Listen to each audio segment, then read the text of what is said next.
5 and 9 seconds or so.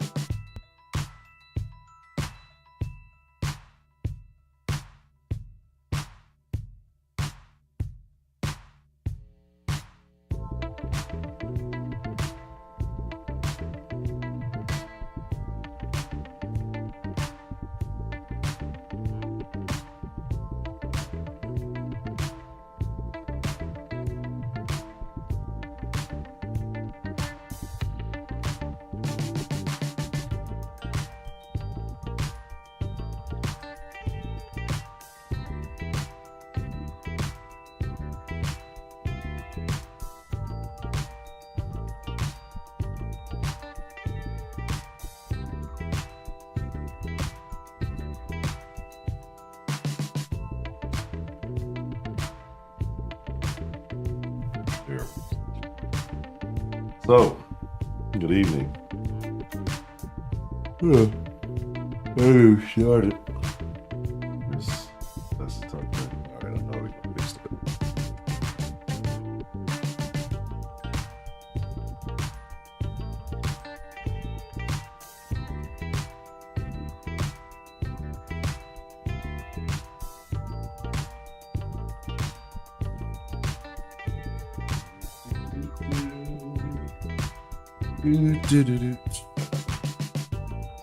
All right. I hope everybody is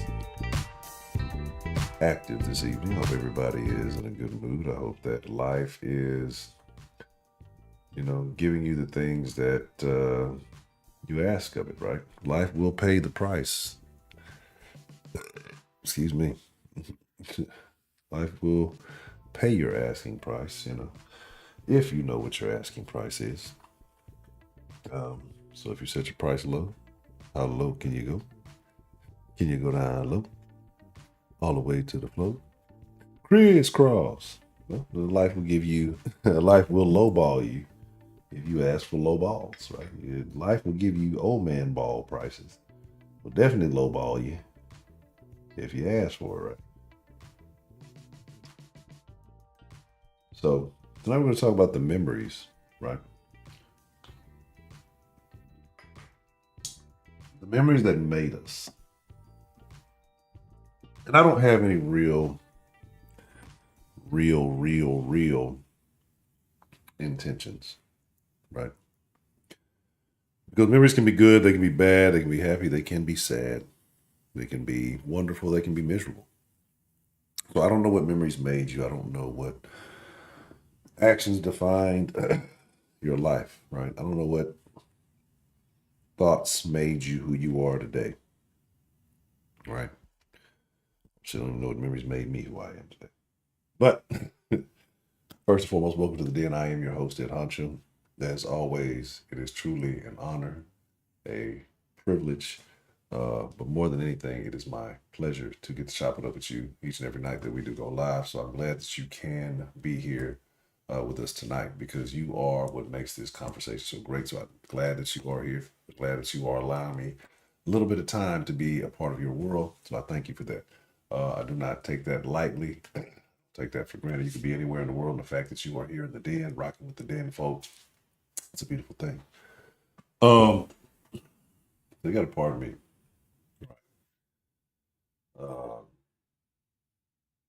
I don't know how I feel about tonight's conversation, right? Because I'm thinking a lot of different things, a lot of different discussions. We can go a lot of different ways.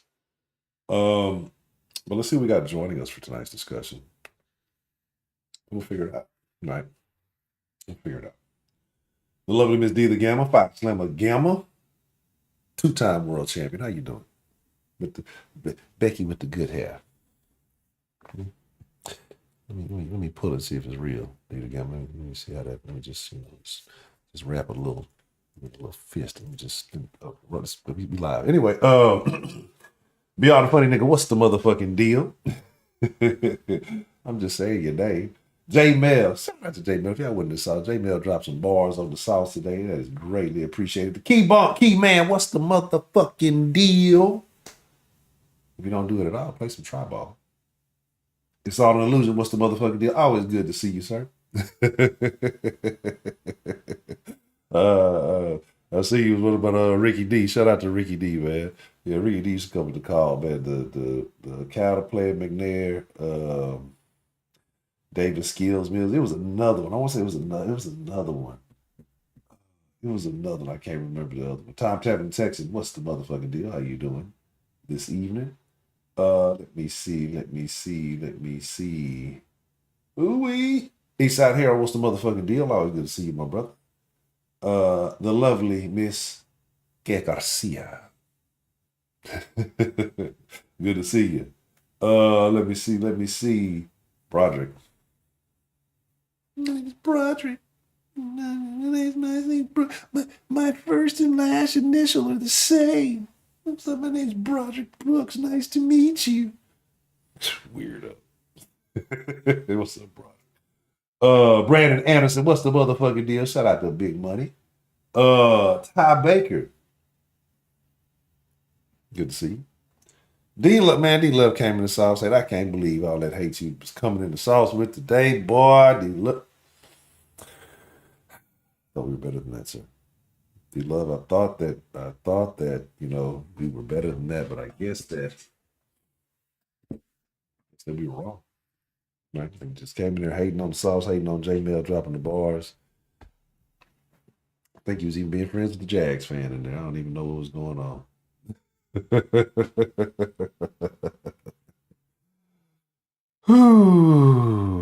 What a world, what a world. So tonight is To Be Tuesday. I believe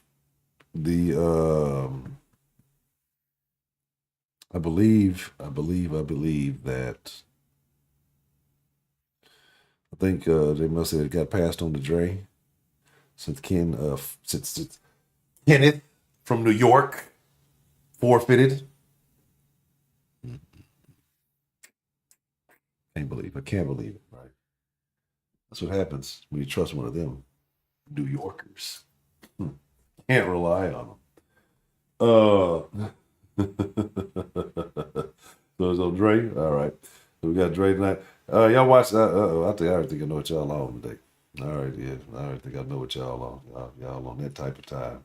See, where is Memphis when you need him, right? He could give us an authentic, play by play on the accuracy of tonight's film.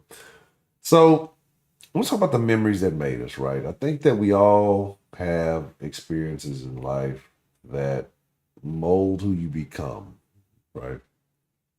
They either reinforce your belief system or they shatter it, right? Forcing you to acquire a new belief system or to find the flaws in the belief system which you initially held. And, I think what happens with a lot of people have memories that broke the belief system, but they never reinforced it. They never fixed it. And it just kind of, I don't know, it just kind of set them off course. I think the people who have the most problem, maybe that's what happened, right? And they never were able to fix it, right? And the crazy thing about a belief system, it's a multi-tiered thing, right? It's not an end all be all. It encompasses many levels. So what I may believe about food, I may be in agreement with somebody, but then what I may believe about religion, we may be different. We may agree that, science is good for this thing or better. Like it could be many beliefs, right? And it's kind of, I say it's hard, right? But I've come to believe that humans are not as complex as we would like to make ourselves. I think that we have a lot of self-inflicted problems that could easily be resolved, but we overcomplicate things. Most of the problems that exist now are man-made problems, right? And we're trying to find solutions to problems that we've created instead of resolving, the simple things. But for you to have a government, for you to have a leadership, for you to have people to overlord over you, you got to have problems. So, If people make a lot of money to manufacture these man-made problems in which we live, right? Anyway, these man-made problems, these problems that, are in your cipher, your world, whatever it may be, impacts you, right? One way or another. You either find the solutions to them or you let them burn you down. And so I'm saying a whole bunch of stuff really to making it more complicated than it needs to be, right? Because it's not a negative topic tonight. It's not a sad topic. It's not a frustrating topic. I think it's going to differ from person to person. I look back on my experiences through life. I think I've had a lot of negative impacting things. And that's why I move kind of the way I move, right? Um, so it's I'm hoping that we get calls tonight, and I'm hoping that people and I'm trying to, like I said, I've been trying to give some topics that are layups in the sense of you should not be concerned, you should not be afraid to call in and actually have an opinion because it's the only opinion that can be had on it is yours, right? Like what was yesterday? Something you disagree with most people with. Um, we got to get back to having real opinions in the den, right? We got all friendly, we all love each other. That's good, you know. But the thing about the den that is so beautiful is that we're so different, right? And the fact that we're so different. Look, I ain't playing no left today, Tuesday. No fucking I ain't playing no lottery tickets today. I don't know why my fucking palms itching. But the thing is that we're so different. We're so different from one another, and that's what makes us. That's what makes the den so special. What makes us unique. Is that's what when we come together, we have these differences, but we all have a lot of commonalities, right? Um, but we need to get back to having conversation. We need to get back to fighting in this motherfucker, damn it.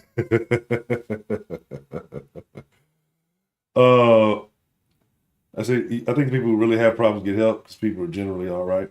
I think that I think that like I said and when I say man-made problems, think about it.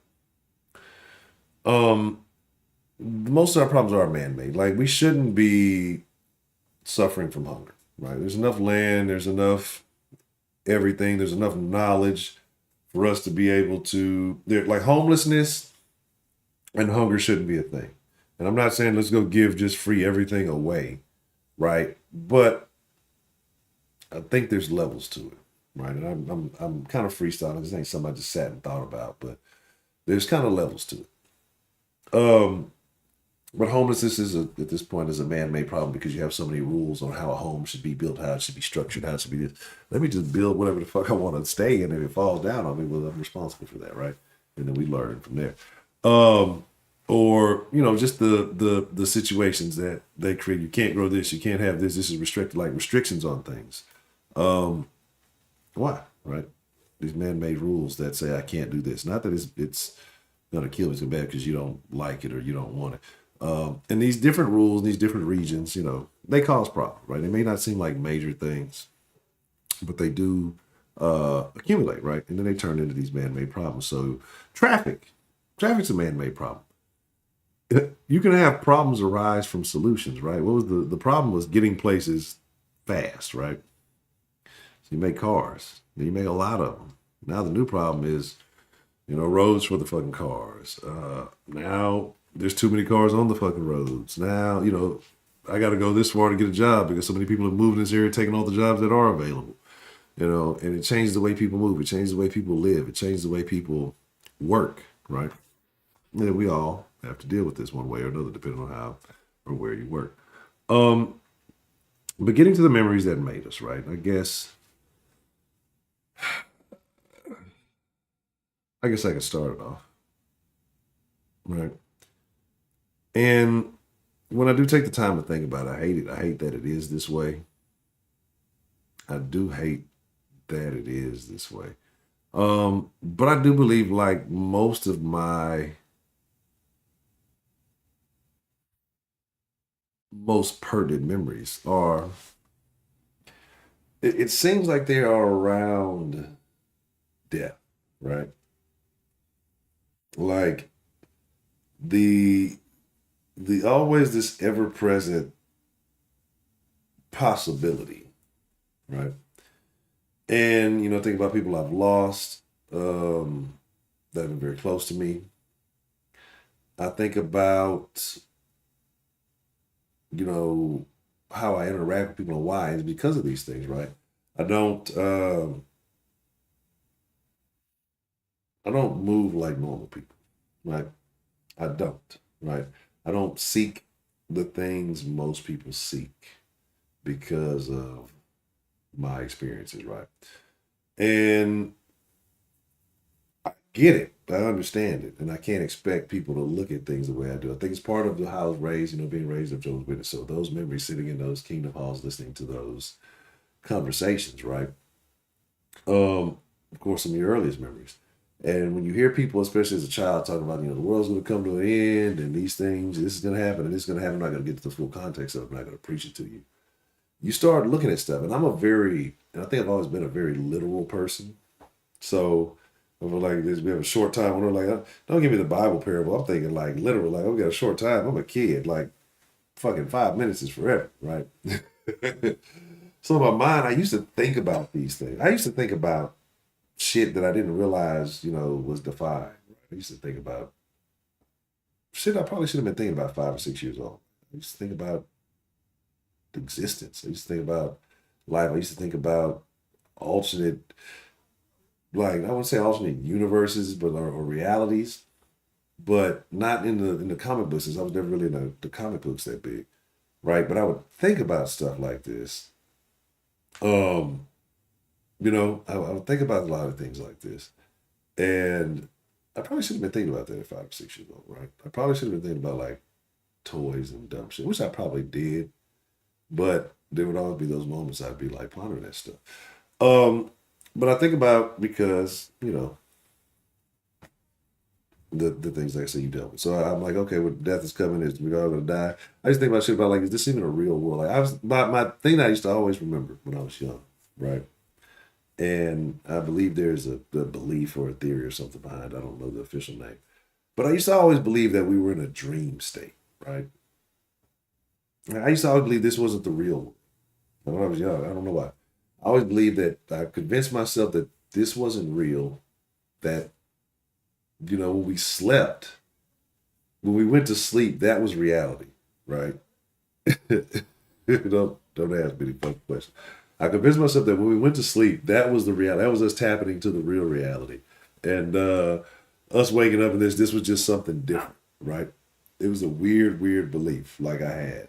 So, um, but I carried these thoughts like and then also spent a lot of time alone, right? And I never really realized how much time I spent alone or how much time I have spent alone uh, until recently, right? And this is not to say that I've had friends. I've been in long-term relationships and all of these things, but I've always been so used to being alone. And so when we were talking about the the thing we talked about, did we talk about the only child? I think we talked about it. If we did not plan to, maybe we didn't. But how only kids are weird, and I definitely understand that I'm weird. I am not like normal people, right? You know what I'm saying? Like that's that's like how the shit I used to be. That's the kind of the shit I used to be out of there. But the family uses in the '95 Super Bowl. That's when all of my people were alive already. Um, so like I said, I just look at that stuff, and I look at and this is why I tell y'all a lot too when I say the shit I say. Um, because I had too much time with unchecked thoughts, right? And so the fact that I thought about a lot of shit, and nobody, I won't say nobody, probably didn't tell people half the shit I thought about. So probably one people were saying, I was just a little kid. I'm like, when I'm on some old far fetched shit. And again, like I said, I just didn't talk to people. Right? I didn't. Um, I had my reasons. So I look at the things, and like I said, I'm not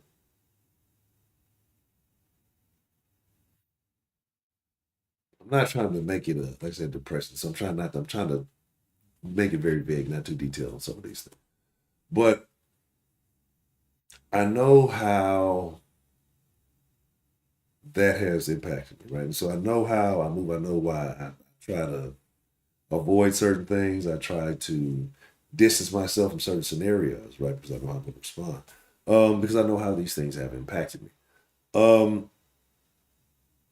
And so when people look at things I may do or behaviors that, things that I do, some people may consider disrespectful or rude or whatever. But I think I won't say I've been through more than most. I know there's people who've been through a lot more, right? And in a way different way, right? So I'm not gonna sit here and say, I have, but it's just been the way things have happened. It's it's not something that, like, it took me a long time to realize it's not normal, right? And I just, I've always been a person just to take shit as it is, and it's taken me as an adult to realize, hey, that ain't normal. That ain't what most people go. It's not the life most people live. But like I say, you always you only know what you know, right? And so you kind of just you deal with it. Yeah, yeah, and I agree with you. And I agree with you about the home. That's why I say it's kind of levels to the thing, to the shit. Because I ain't saying everybody just needs to go get out. Like, I understand the people who don't want to be a part of the game, right? Like, I understand the people, like, some people missed out on pioneering, right? Like, I don't think everybody is a city dweller, right? And some people are born in the wrong places. Some people's spirit isn't for the location in which they were brought up, right? I'm a firm believer in that. I'm a firm believer some people are more outdoors, naturey, and they need that to thrive. But we live in a world where you got to fall in line with a certain type of way, or you got to kind of move in a certain kind of way if you want to really have the basics, right? But if you want to be successful, like, you can't, you can't thrive, like our ancestors once did. You can't find your nice patch of land. All right, this is what I'm gonna do. This is me right here. I'm gonna hold this down, right? And as long as you take care of what you take care of, it's your. Like I say, some people were just born in the wrong time. Some people were born in the wrong situation, right? So it is what it is. You think there's something more in the material play? I don't know, man. I don't know. Like I say, it's speaking to the schools. I was not know. Well, now that's they ain't my kids. Yeah. Here's my. I'm trying to tell you. I told y'all been teaching kids how to fucking cross the line. Look, motherfuckers think they invincible, and they like y'all raise rude pedestrians, and I will run your children over, right? I got shit to do. You motherfuckers ain't finna go do nothing but Photoshop, Instagram shit, and do weirdo shit. So, hey, look, yeah, hey, we'll be all right. If I knock off a couple of them, maybe they'll get their mind right. Who knows? Just tell them stay out the road. Like, it should be a time limit. The motherfucker will stop. Like, motherfucker will stop, look at you, be on their phone. They'll finish their text message. Like, I'm not gonna run them over. Just let my foot off the brake, right? And we go from there. Um, yeah, yeah. So they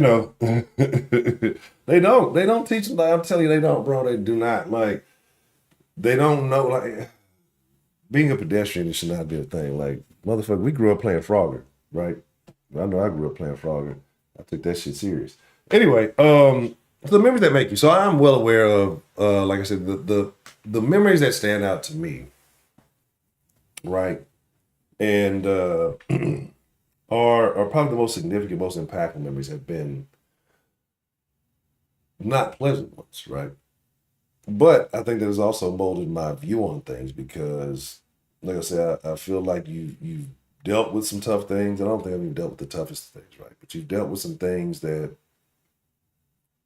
that shape you in a way. But then you kind of, when you deal with regular day to day shit, you see people freak out. Oh my god, I'm just gonna, like, you like, man, if that's your biggest issue, then you got it easy, and then so you don't sweat a lot of things. So it's like I'm I'm a very nonchalant person, right?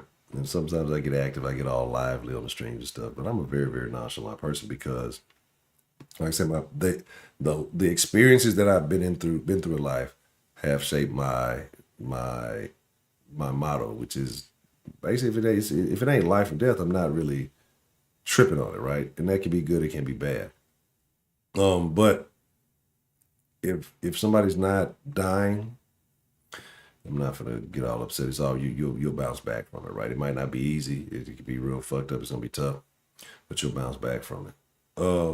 If you're not bringing new life into this world, which means now you're responsible for, another entity, another existence, then it don't matter. Like, I mean, it's not that serious. It really is not that serious. But we're made to believe these false deadlines and these things. Like we create these false senses of anxiety and panic and stress and shit that ain't real, right? It's really all in your fucking mind. And so when you spend a lot of time alone, you have time to realize that shit.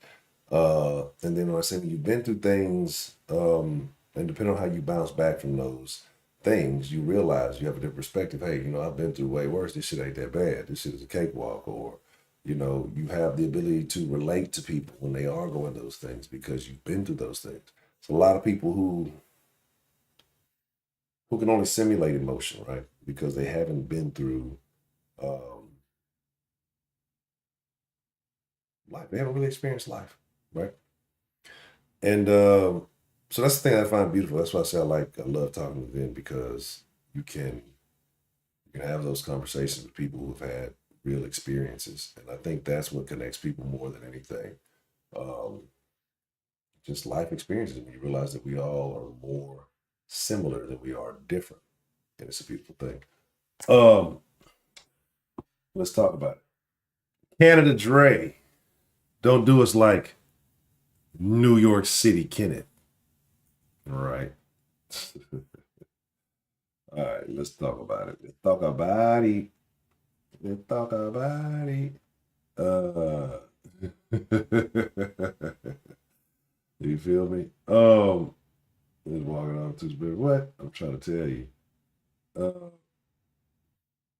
I'm trying to tell you, man. Yeah.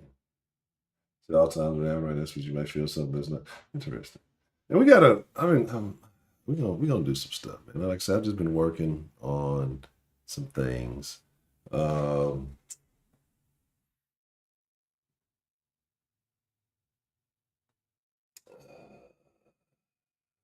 then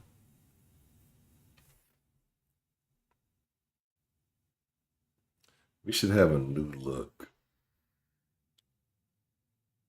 We have a new look in the den. Hmm. I want to say maybe by the 14th, we may have a new look in here. Right? I like the TV, but certain things you kind of let rest. Like try to revamp the old den, but it's time for something a little different, right? The old den cannot be recreated. There were just so many factors, so many circumstances that made it what it was. It's just got to be a new den energy. We're all kind of relating to each other differently. We are all much more familiar with one another. And I think we ain't got no structure in this motherfucker. But instead of trying to recreate something that was, you kind of got, I won't say let that thing die. You just got to appreciate those memories for what they were, and create some new experiences. So definitely working on that. That should be handled, like I said, by the 14th at the latest, probably before that. Trying to think what else. Yeah, there's that. So I am going to get ready to open up the line.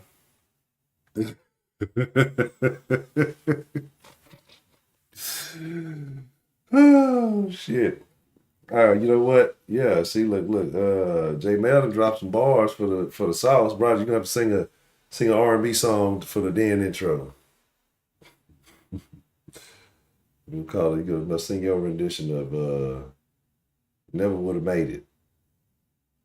Cause shit, sometimes I never would have made it to the den because I was just running too late. So, you know what I mean? It is what it is. Give me just a moment. I think I got everything mostly put up. I did. I took the Took the headset in there so I could charge up. So we'll get that, and then we're gonna talk. I'm gonna talk memories again. This ain't about nothing sad, right? This is not about anything. I want you to talk about the memories that you feel like defined your character, right? And I can tell you about one positive. Now, this one I always tell y'all about. Um, I got one decent memory of my pops, right? And I'm not saying that he was bad. It was just neither here nor there, right? It just really don't. It's neither here nor there. But the one decent piece of advice, that's something I've always kept in mind. I've mentioned this before, is about not giving away your power, right? Not giving away your power. And I never understood at the time until I learned it. That's why I say that's kind of why my perspective on the N word, right? The N bomb, nigger with the hard R, right? I mean, the AI sound bots would say, "You think there's a hard R? Flag the channel." Um, but about not giving away your power, right? And that is something that I have applied about not letting yourself just kind of fly off at the handle, because people will trick you out of position if you let them. Like if you let a motherfucker trick you out of position, they fucking will, right? And you're gonna be fucked over. So you got to be real careful about that. That and it's funny because like I said, I don't remember a lot of locations and times and places and things when things were said. Like I remember shit vaguely, but I do remember what we were doing, where we were at. Um, I remember that clearly. Right, that's one of the few memories that I have like a very vivid recollection of the environment, the like I said, the time, the place, the everything. Um, right. So I don't know why, but that's something that stuck with me. That's something that's always been meaningful. So maybe that's why, because I took that as a like that was that it struck one of those neurons, right? Those neural pathways just got lit up. What the fuck is he talking power? Dragon Ball Z, I can fly. But nah. But yeah. D Love, yeah, D Love is here talking trash. 12, the one and the two. How you doing this evening? Um, yeah. So let me get the thing. Let me go do that, right? And then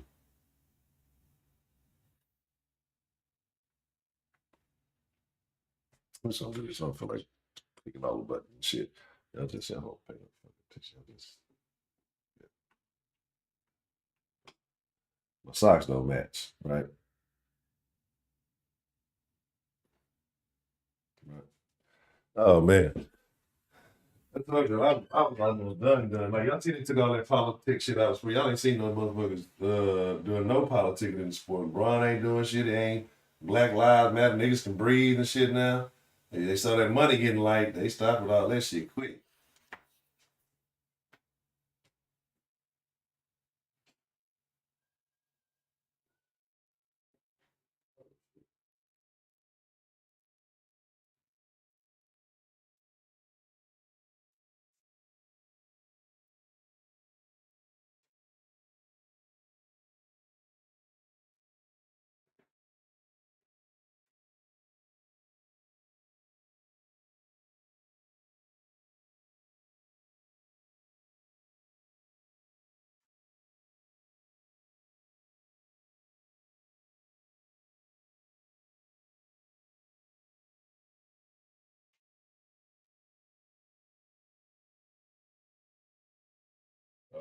So my apologies for that. But yeah, that's interesting because that was kind of part of the thing that turned me off a little bit from sports for a while too. Was like there's too much bullshit. Like, oh, good grief. So y'all could figure this one out. Um, I'm reacclimating, well, not reacclimating to the new schedule. This is why I couldn't do this at that old job because man, man, I don't think LeBron got past the table of contents on the cool, right? He using the table of contents just to figure out how to get to the first chapter. I know it's in one of these. That's the least reading this nigga I've ever seen in my life. Like that motherfucker reads a lot and is not impacted by anything he reads. Like obviously does not retain any of the information. Obviously does not retain any. That nigga can't read an audio book, bro. Like that motherfucker's out of there. Like, and again, don't ask me why I have this disdain for LeBron because I just do. I told you athletes are retarded. And I'm not saying that they're mentally retarded, they're just retarded from the day to day life, the realities of life that we live. And so you're talking about people who are not as intelligent, not as aware, and given a whole bunch of money and think that they have some type of insight, input, and value to contribute to society. Look, my nigga, just go buy the hood some shoes and shut the fuck up. You know what I'm saying? That's basically it. I ain't saying you got to shut up and dribble. Go buy them shoes first, then shut the fuck up. Yeah, that's what I'm saying, man. He can't like, bro. That nigga's he's an actor, bro. Like I'm saying, he's a pretender. He's a physical specimen, right?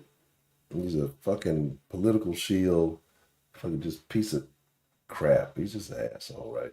Shout out to Doka Gang.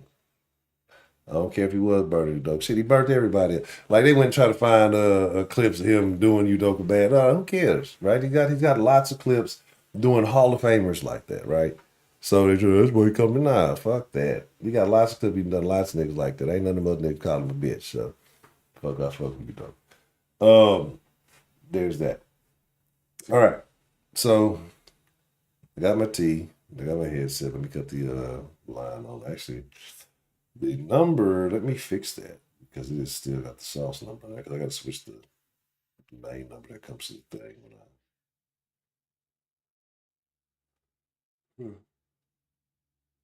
yeah. So, as y'all can tell, y'all already know how Tubi Tuesdays finna go this evening. Right?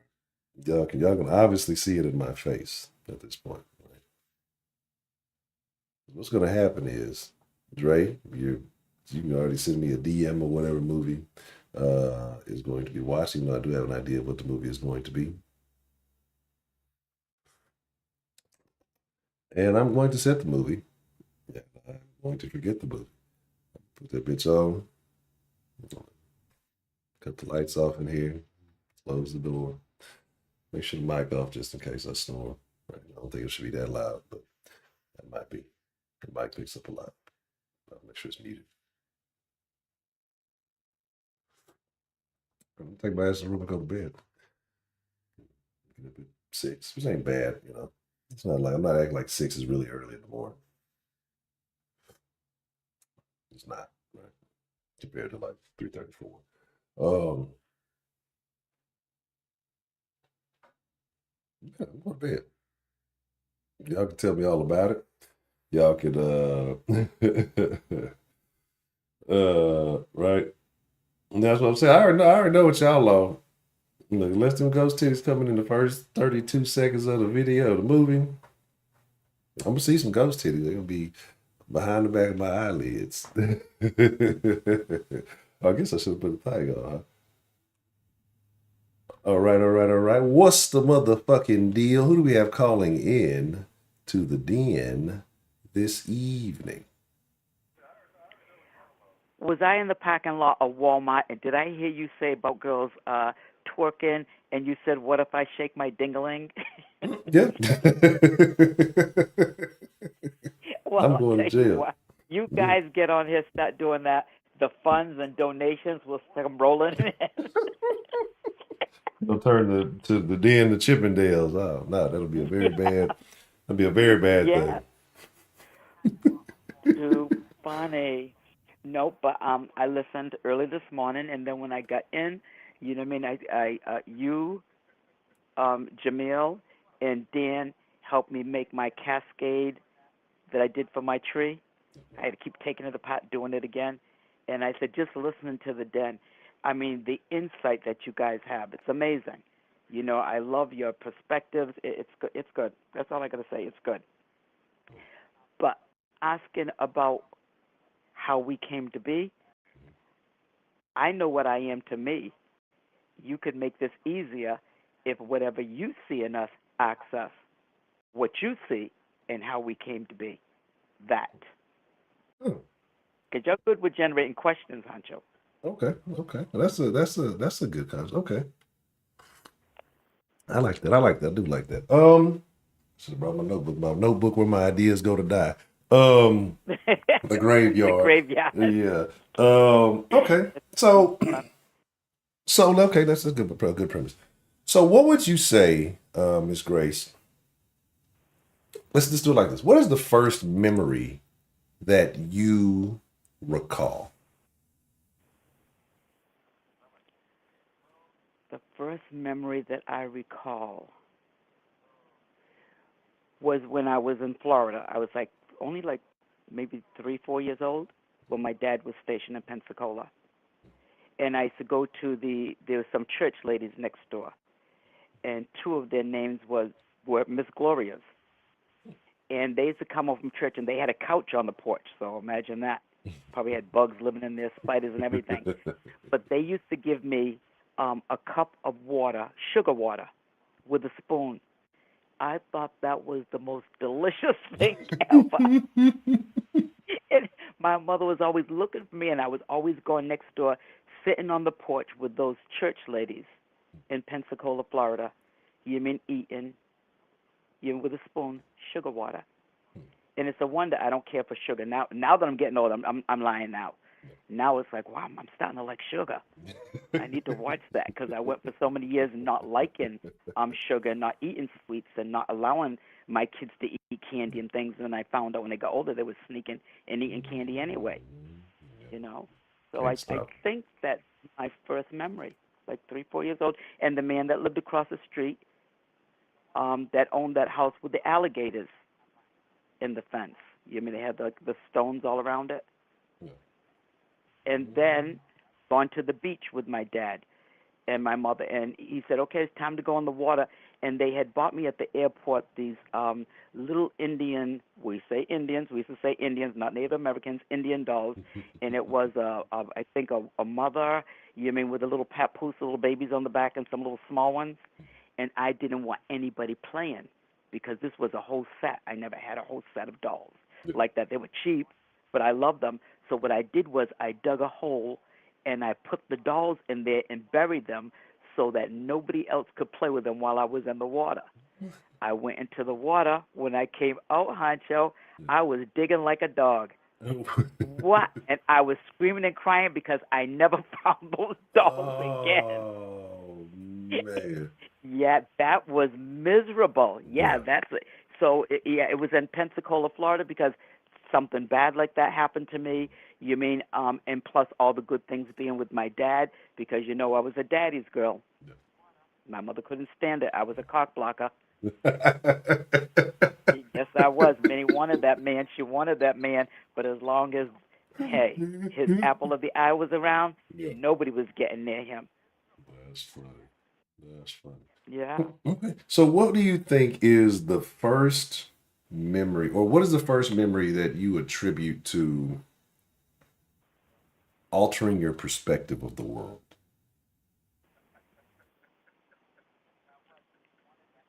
Going to college, and I thought that only geniuses could go to college. And I told you my older sister, the girl older than me, the girl right over me. It's a shame there's so many of us. I have to say the one under me, over me, this one, that one. But she was on talk radio at the age of 16. She was considered to be like a genius. She was a pain in the butt. I told you the one that's very passive aggressive. And I thought that only geniuses, that people were so smart that went to college.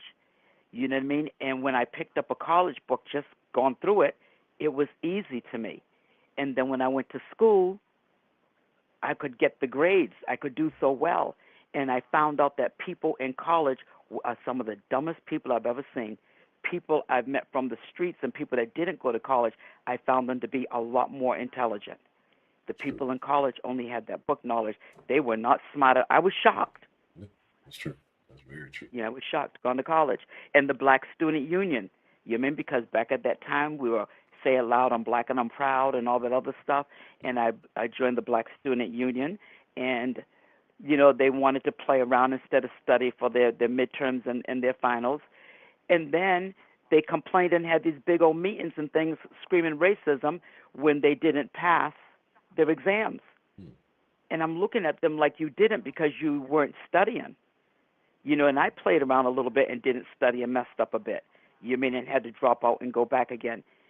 All it took was just sit down, dedicate yourself to your studies, get the job done. Don't allow any distractions because people will try to distract you. When they were passing out the financial aid money, some people say, let's go over to the mall. We're going to go spend this money. I'm like, no, I have another class at 11 o'clock. Oh, we'll be back at 11 o'clock. That messed me up 2 times. It didn't happen. So I saw that people will sabotage you. Really? You mean, yeah, they will. They'll mess up. You know what I mean? And I had to leave them alone. You know what I mean? So I learned that I stay alone because people are full of shit. And people don't mind playing games. And I don't have time to play games, hardly ever. Sometimes I will, every now and then. But for the most part, I do not. And I had one guy say to me, Peter in Boston, he said, honey, you're one of the few women. A lot of women are really, really full of shit. They say things, and they don't really stand by what they say. He said, you do. I do. I do. I try to stay true to it, Ancho. What would you say is the first? Well, I guess you would say that burying the dolls would be a first negative memory. Um, what is the? This is because it's kind of tough. You kind of point some of this out. Let me find a Yeah, way it to. doesn't matter. You can ask me anything. And What is? my first real other traumatizing memory, you know what that is. But go ahead.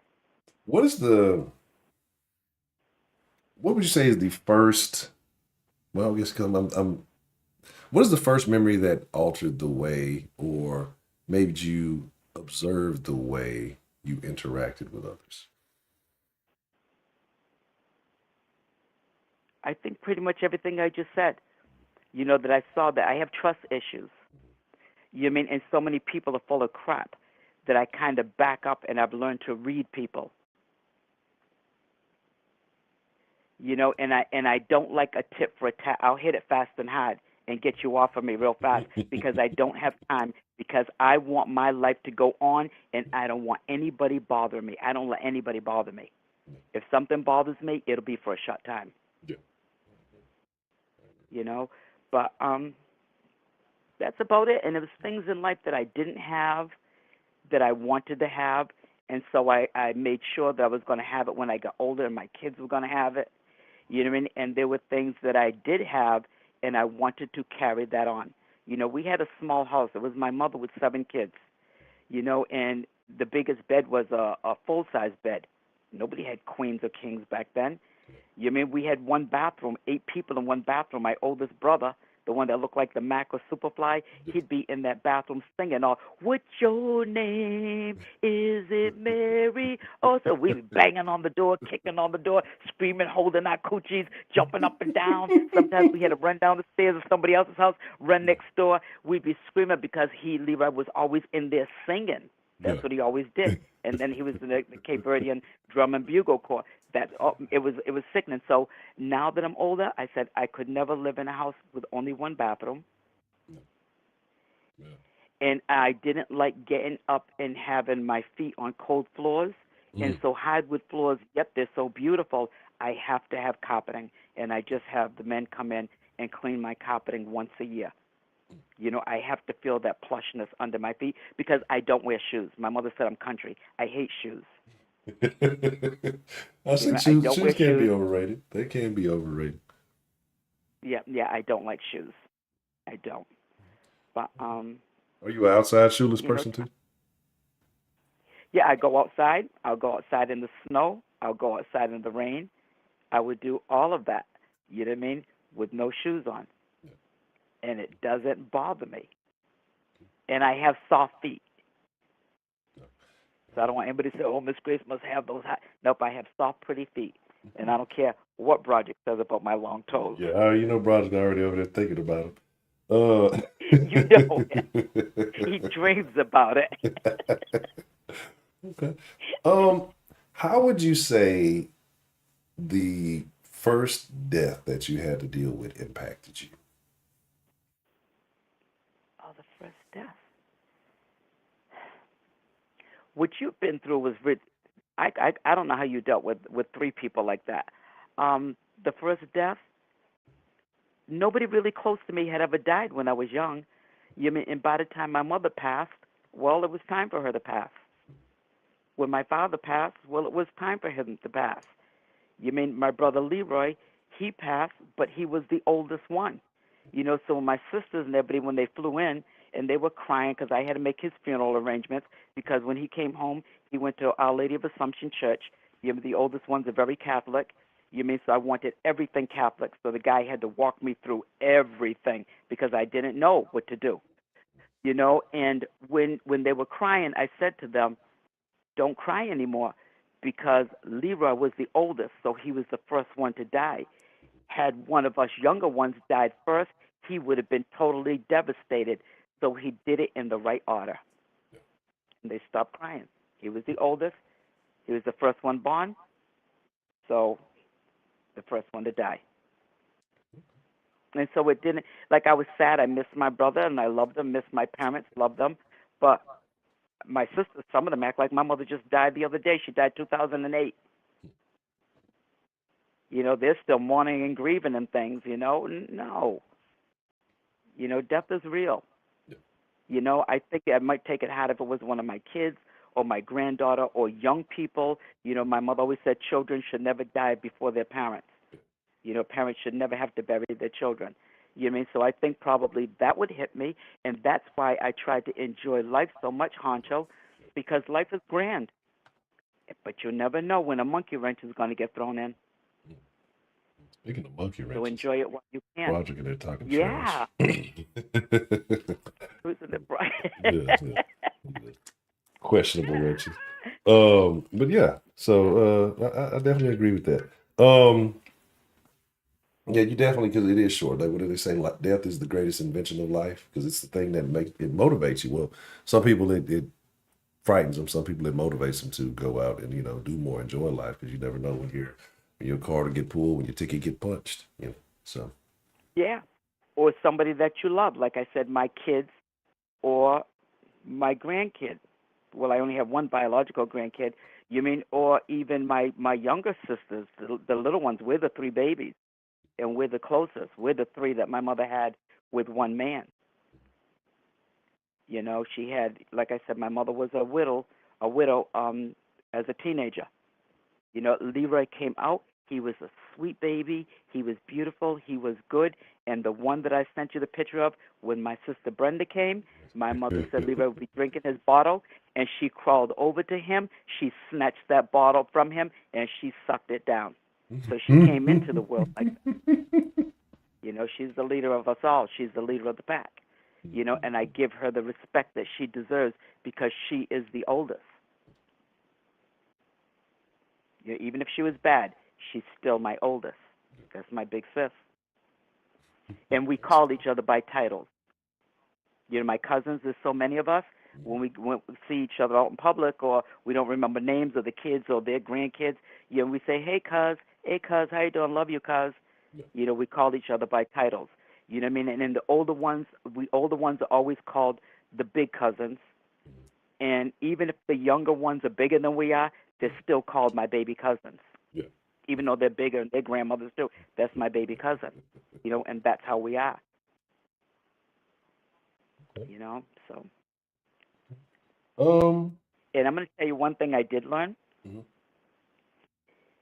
Sometimes people are more concerned about me being not married and with a man than I am. Mhm.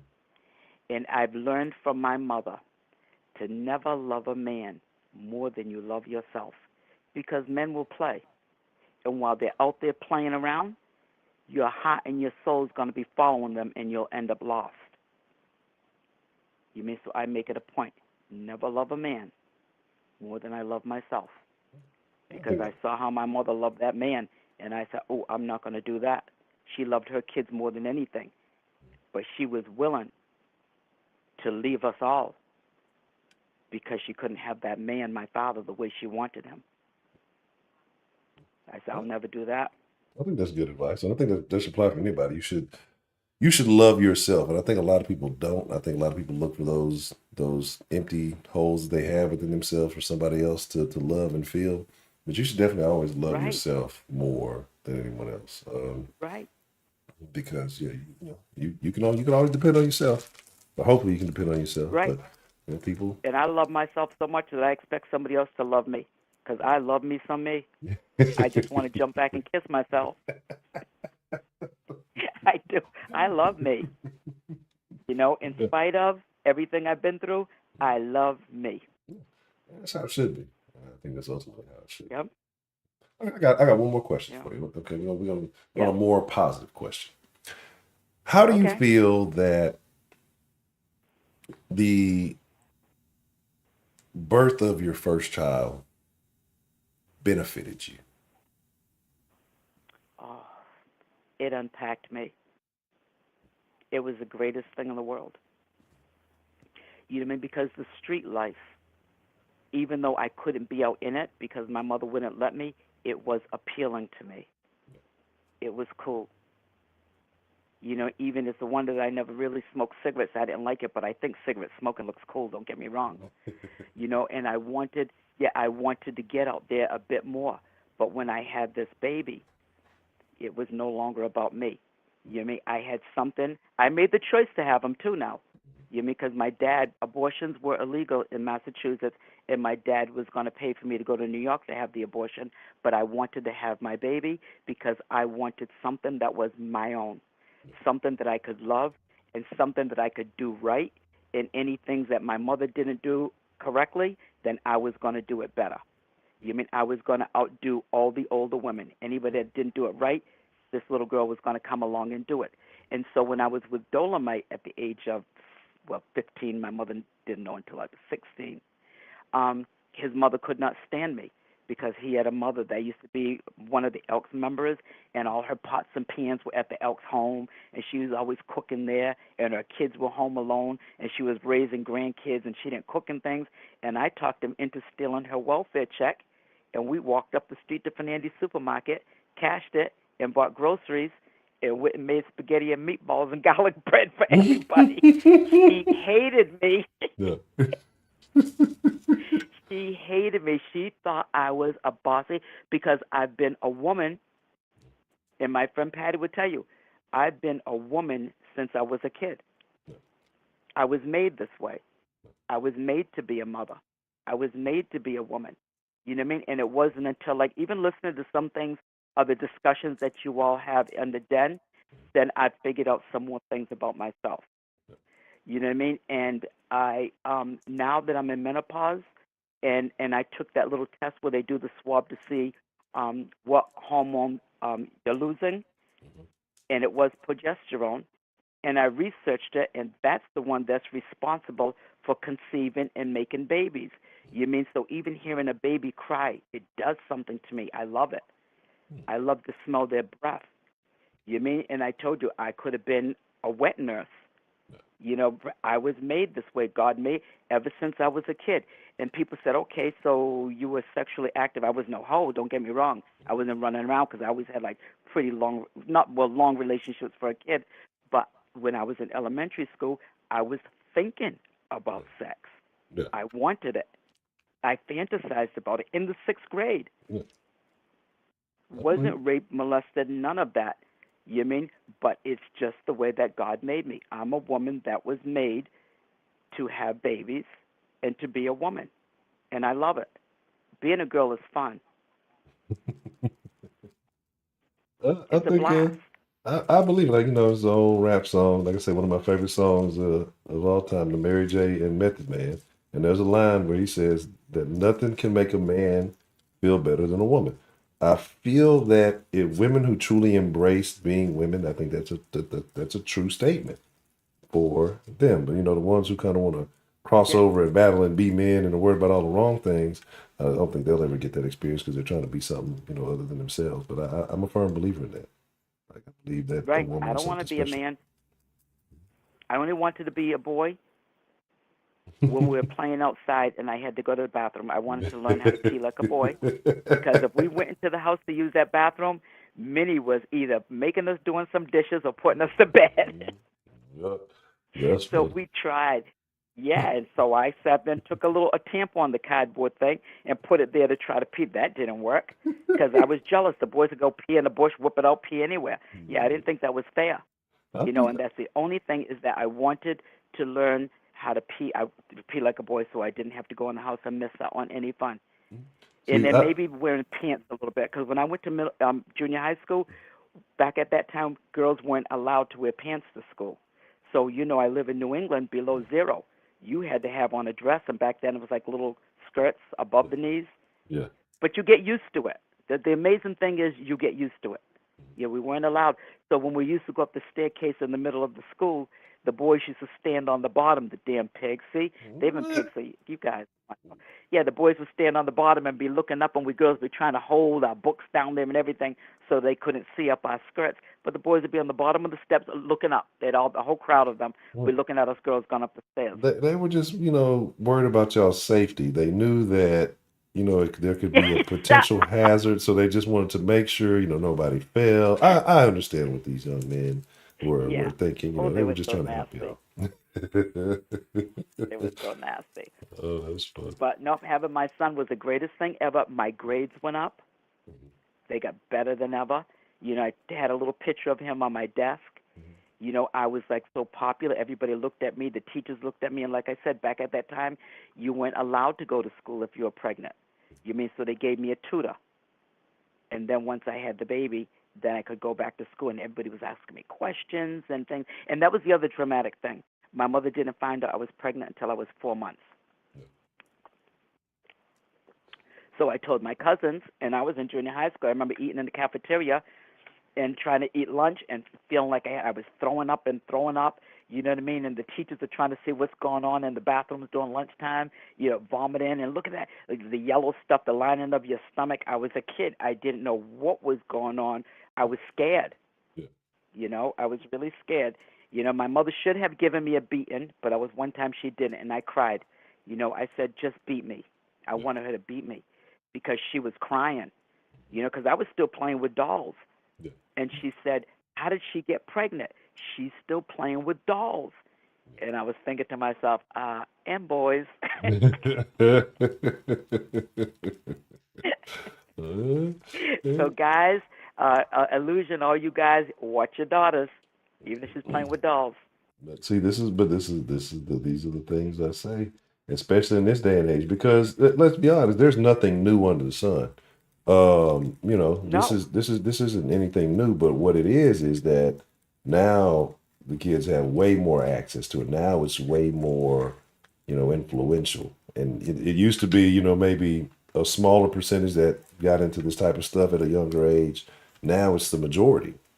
That's kind of the difference Yeah. in where we are now. So I got one more question, and Yeah. this kind of not I was necessarily a still memory sneaky. I question. was sneaky. Hey, go Who, ahead. who was easier, dealing with raising the boy or raising the girl? The boys. My foster son, my son, the girl. Middle school, then I had gotten a job at her school. Mhm. So she would want to take the bus? Wait, I'd make her ride with me, and she could take the bus home. She was a pain in the butt. And then when she got to high school, she was at Voc.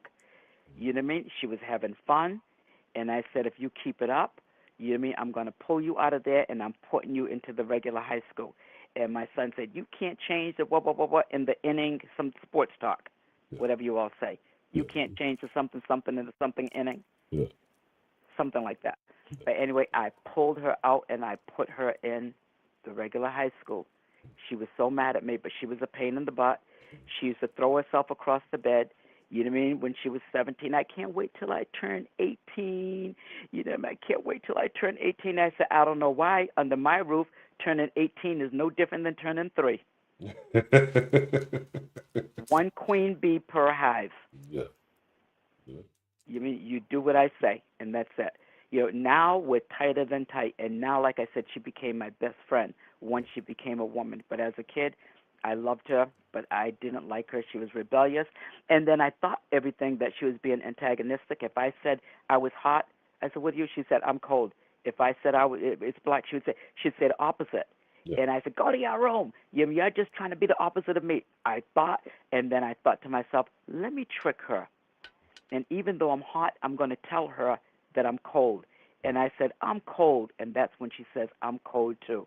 Yeah. So I knew she wasn't playing. Okay. But I thought she was just wanting to go against anything that I said, Yeah, I can see that. you know. Okay.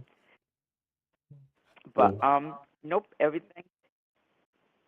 I was trying to think what else. Yeah, so it was hard. And my mother always wanted us all to be boys. She always said she loved all of us, but she loved her boys better. hmm, what do you And she think that said that she wishes that we were all boys because we girls were sneaky. My son says it. He was saying it from way back. Any girl, you can put them in one of two categories: dumb or sneaky. is? Both. Yeah, okay. Well, I told you my niece was doing my hair, and we're going around. What's my mother? Sneaky. What's Auntie Brenda? Sneaky. What's this one? Dumb. And she said, "Well, what am I, Marlon?" She talks with her tight lips and teeth. "Well, what am I, Marlon?" He said, "Dumb and sneaky." Yeah, I'm trying to tell He you, you was gotta so watch out mad. for them. You can't let your guards down around them because women they always on something. They always testing. They always watching. Uh, be careful. Yeah, we are. And I know when you guys say we're manipulating, we are. I mean, come on. I was 15 when I had my son, 26 days after I turned 15. Um, we lived on the third floor. The Puerto Rican people lived on the second, and the gay guy lived on the first floor. We were all nosy looking down there. But then the washers and dryers were down in the basement. Hancho, I knew enough to tell Dolomite I have to do laundry because we all had to do our own laundry. Yeah. You mean I'll be downstairs in the basement to do laundry, what I mean, at 11 o'clock, and we'd meet down there and we'd sneak. Oh, that's Because she should have listened to Mrs. Stone. Mrs. Stone said, "Domingo, you can't tell her she can't have sex. She already had it. It's like apple pie. Once you get it, you're gonna want more." mhm. Yeah, my mother said, "No, no, no, she's not having a boyfriend until she's 16." So I was still Shit. sneaking. Okay, You ain't lying. can Yeah, you imagine that? once it's done, it's done. At that point, you kind of gotta accept it. It is what it is. You try to want to prevent it from happening, but you can't. It's when you offer more restriction and more rules, and again, they're just gonna go harder to circumvent the rules. And it's super funny that you Yeah, mentioned the laundromat because yeah, right downstairs in the basement. Cobweb wasn't even a finished basement. All cold and cobwebs and all kind of stuff. Oh yeah, we got it on. oh And man, then the other thing is the scariest thing that I did to my mother after I had the baby. She knew I was a good mother, and because I aspired to be the best mother, I told God I was going to be the best mother I could possibly be. Was when I ran away from home. Like 15 years old, I went to the college. For the weekend, and she's 7. Had the diapers piled to the ceiling. And then at 17 is when I ran away with the biggest drug dealer around. But he was nice. Larry had a good side to him. When he got hooked on his product, things got bad. And the cops brought me back, and they said she's going to be 18 in a couple of months, and she's just going to take off again. And I remember my mother crying because she knew what I was getting into. You mean? But what she didn't understand was that she had already molded me because he said I was 17, he was 24. He said this young girl, she's like, "I'm gonna mold her like putty in the hand." And I snickered to myself and said, "Nah, nigga, you're late. Minnie already got this." You know what I mean? So that's why I was the youngest one to jump into that life. All these other women were older. The youngest one to jump in, and then I was the first one to jump out. They thought I was crazy to leave all of those businesses and the big house and all the cars, and anybody can go read the book. I mean, they only ought to have it on Goodreads. It's called This Path I Took by Gerald Ribeiro, and he uses Larry and Tom's real first and last names, and then he talks about some of the other people in there, and they lived right in the neighborhood and next door and things. We remember everything, but my mother had already molded me that I don't have to put up with anything. And the reason why she didn't get too crazy and try to yank me back, because she knew that I was hot-headed.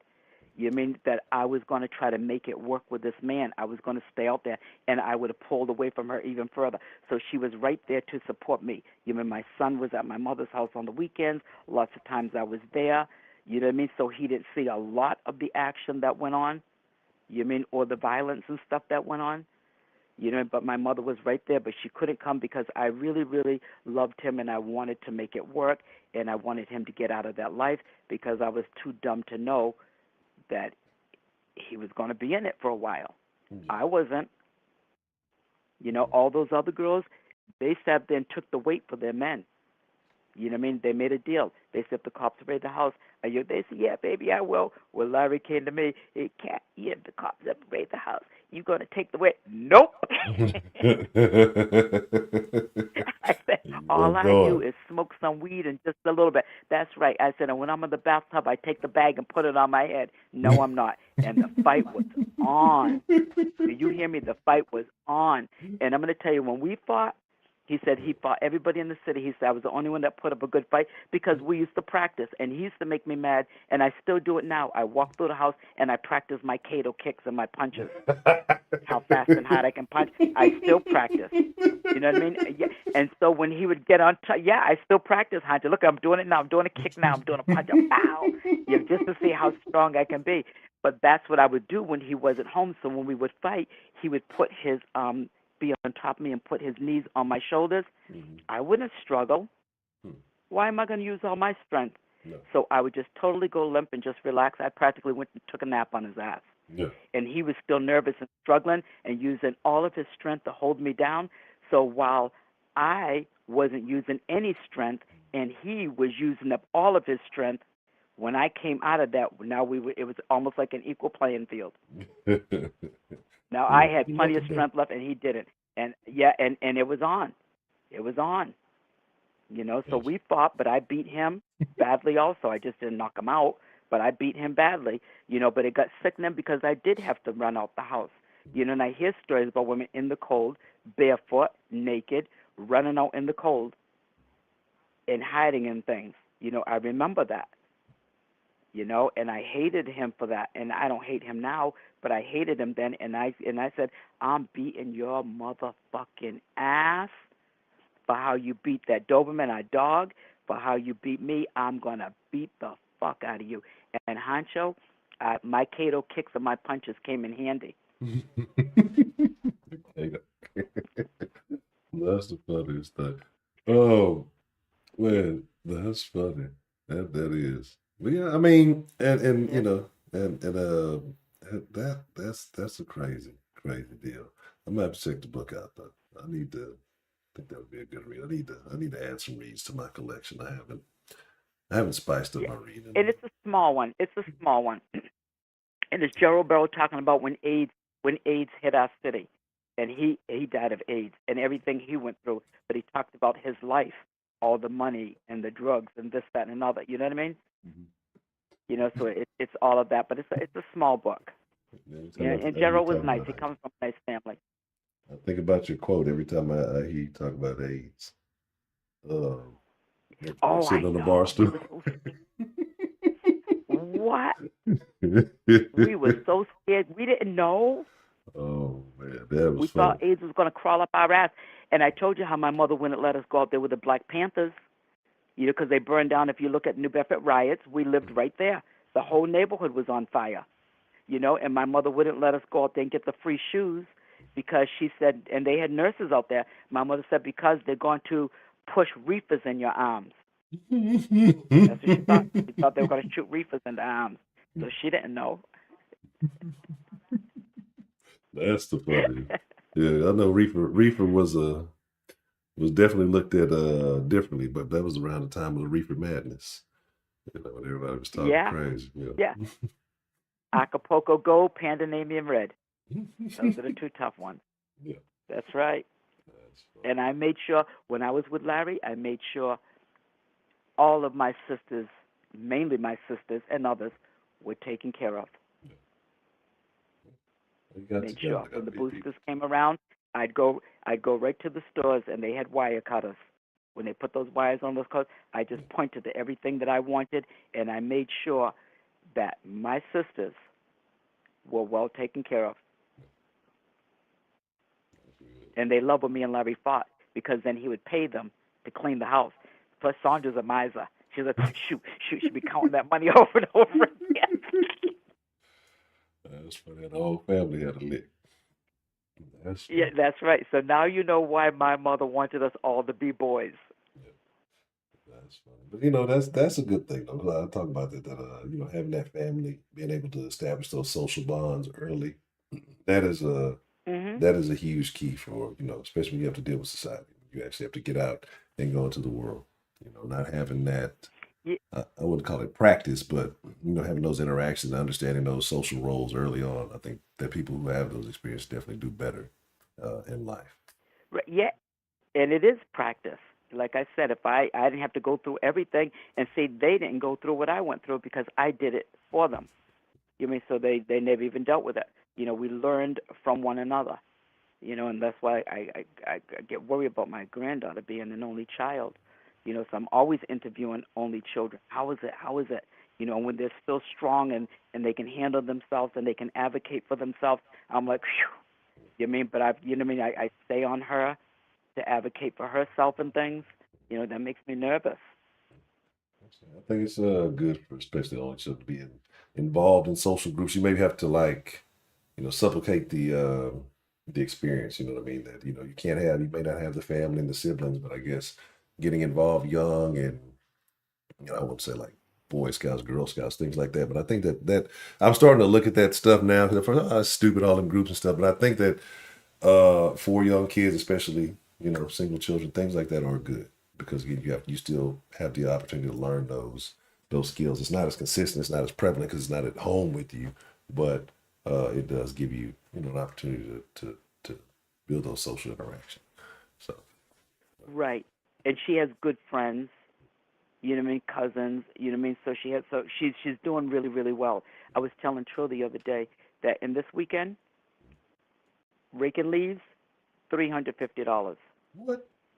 That girl made. Yeah, I said, shit. Who? I want to go rake some leaves. Right, right. Let me get a Yeah, yard or two with you. Have a whole full-fledged business real soon. yeah, yeah. Raking some leaves, so she's putting it in the bank for her towards her car. Yeah, 'Cause she wants a car. that's good. Dude. That's But any more questions to me, Hancho? good. None that I can think of. I think you have definitely covered the gambit of a lot of things, and so I don't think I have any others that would maybe address something that hasn't been answered already. That's what I've been trying to struggle to think of. But I'm like, well, it's kind of addressing on that one, and I already addressed it on that one. So I don't think I have any additional Yeah. questions to see. Yep. And I want to give somebody else a chance. Because I talked. This is the longest I think I've ever talked calling into the den. Now, we ain't worried about that. We ain't worried about nobody else getting no chance. We gonna sit here and chop it up. We ain't worried about That's right. That's right. everybody else. Okay. I see my Sarah in here. I see Josh and Illusion. I see 12. Hey, everybody. I seen someone Sitting else. I here thought I looking. seen It was somebody nice there. hearing from Dan yesterday. Yeah. Oh man, yeah, it was definitely great. That made my evening yesterday to hear from Mr. Dan, man. Oh, I Uh, know. and then he dropped a flim flam. I was Uh, so happy to hear from him. that when Dan says Yeah, that's flim my flam, that's buddy. that's the funniest stuff in the world to me. Oh man, yeah, I love Oh, Dan, I man. know That's it. my guy. Yeah. The way he says it. Yeah. But I am going to get off of here. All right. And everybody have a good night. I'll be listening in. All right. Well, thank you for calling in, Miss Grace, and getting the party started this evening and sharing some of your wonderful memories with us this evening. I do appreciate Yeah. Thank you for taking my call. And Hancho, you are my spirit animal. it. Yes, you are. I, Hey, I'm, that's my hat. I got a little. It's funny that you kind of said something. It's something. I ain't gonna say it on the stream. It's something that happened today. I found very funny. I'm gonna share it in the Discord after the stream today. I had a conversation with someone today, and she said something very amusing. But I'm gonna share it. I'm gonna share it in the Discord after the stream. You just made me think about that when you said that. But I do appreciate it, Miss Grace. I appreciate it very Okay. Okay. much. Yes, Okay. sir. Bye bye. Bye-bye. Shout out to Miss Grace, the lovely Miss Grace, the wonderful matriarch of the dead, Miss Grace. Um, man, I'm telling y'all, it's y'all don't understand how much I appreciate y'all, man. Like I said, just the conversations, just the talk about things, and again, like there's things that, depending on your life experiences, you can say in a certain way, and not necessarily give too much detail, but I think people who have had similar experiences, they relate to it. And they understand, what you're saying when you're saying it without having to say too much of it. What's the motherfucking deal? We got calling into the den this evening. What's good, Hunter? Good. Jay Mel. What's the motherfucking deal, Jay Mel? How you feeling this evening, sir? I'm feeling love, but later. Wow. All right. So we're talking about memories, right? And we're talking about memories that made you, right? Things that significantly impacted the way you looked at life, or maybe just, how just your personality as a whole. What would you say is your first recallable memory?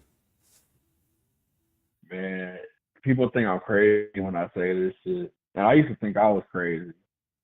But my first memory was I was a newborn baby, man.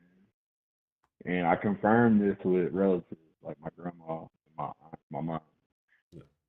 And it might be a little dark, but like I've talked to y'all in Discord about my dad and his struggles with drugs and stuff. And my first memory was him having me in the trap house or in the crack house.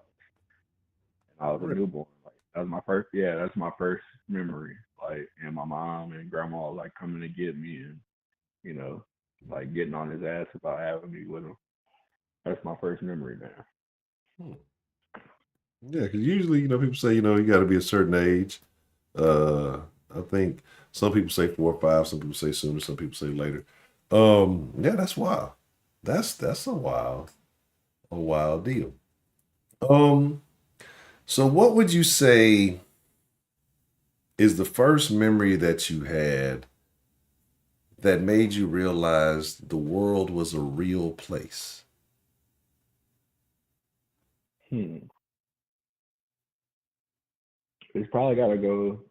It's dealing with my dad too. Like, and that's another story I've shared in the Discord. I don't know if I've ever shared it on the but when he led the police on a high speed chase, and dealing with that whole the trial and everything, and him getting sentenced to 50 years, like it was a real reality check. Like, this is what life is, and there's consequences to this shit, and you got to be a man now.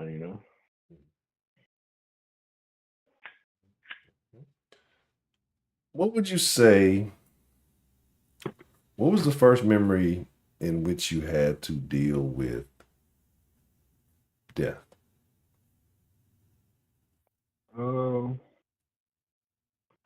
the first death I could really remember is my great grandpa.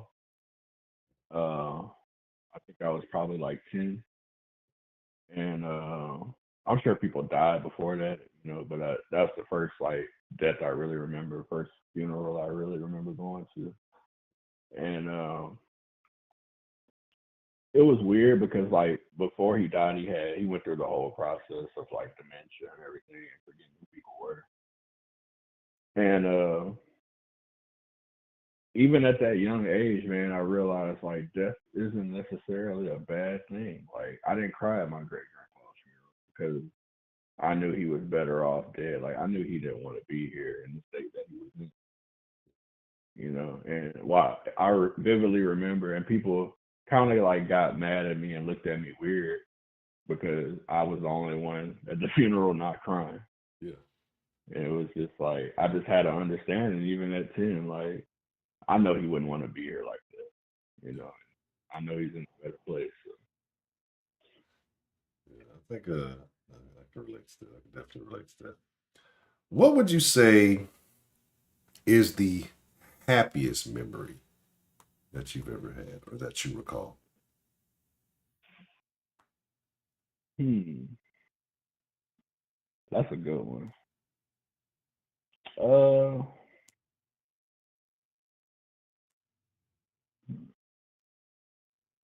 that's sad that that's the one I gotta think about the Mhm. most. You know what's fucked up is that I'm asking you this. I'm thinking the same shit. I'm like, just pondering myself this shit. So yeah, Well, I'm that's glad I'm not alone. yeah. I'm thinking the same shit. Like, goddamn, what the fuck? I need to ask myself this shit. Goddamn, gotta have a sit down session with myself. Ask myself some interview questions. This motherfucker. Yeah. Um, yeah. I guess I would say, the whole memory of going on Sway in the morning, like really accomplishing something I set out to do, because it just showed me like, man, you really can do anything you set your mind. Yeah. Okay. Um, what would you say the worst memory is? Or not the worst memory. Let me put it like this. What memory do you feel like had the most negative impact on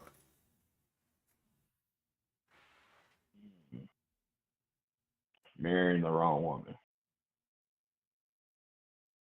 Yep, marrying the wrong woman. Because it really taught me, man, like you choose wrong, your whole life could be in shambles. And I thank God like that is because it could have been a lot worse than what it was bad, you? but it could have been the outcomes could have been a lot worse than what they were.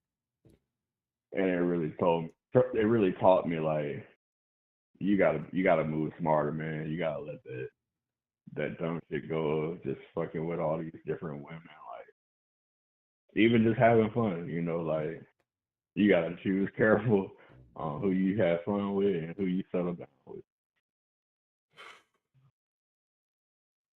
Yeah.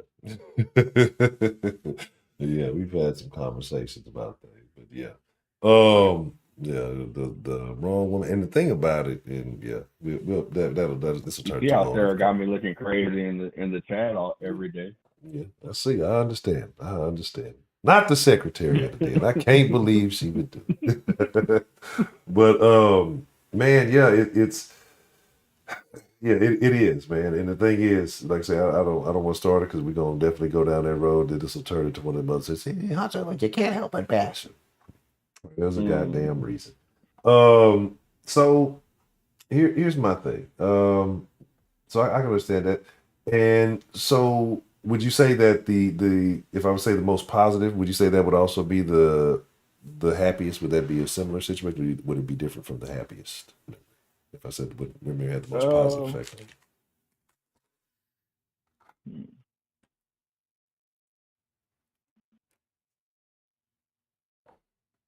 I no, I'll say that the most positive, I would say like all my struggles really, like my biggest struggle actually ended up being the most positive just because of the way my outlook on life. Like I'm able to look back at those really rock bottom moments and say, man, I made it out of it. Like I didn't let myself become a statistic. I didn't fall victim, and like yeah, it's a driving force in my life. I use it as motivation. Yeah, all my struggles would be my most positive, ironically. Yeah, I can respect that. I can definitely see that. Without obstacle, without some challenges, you don't see growth. I was talking to somebody about that earlier. So definitely. Um, okay. Do you have what is the most regrettable memory that you had? Mm. Well, I won't use my ex-wife since I heard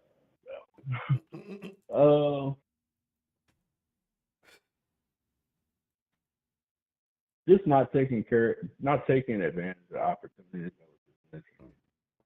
You know, it's been many times in my life where if I'd have just made a different decision, I'd be in a totally different place now. Bro. So yeah, certain things that I didn't capitalize on, whether it be high school sports, music opportunities, job opportunities.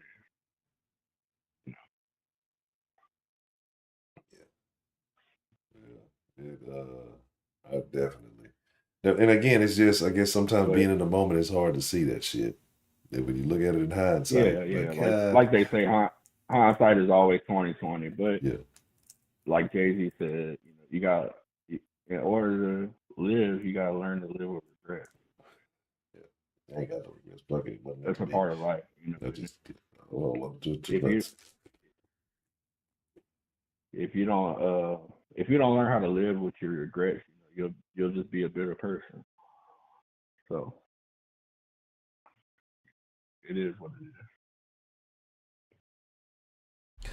Oh man. Like I have them, but I don't ponder on them. Yeah. Yeah, and I think that would I could say the same thing. My regrets would be like, man, I just done that.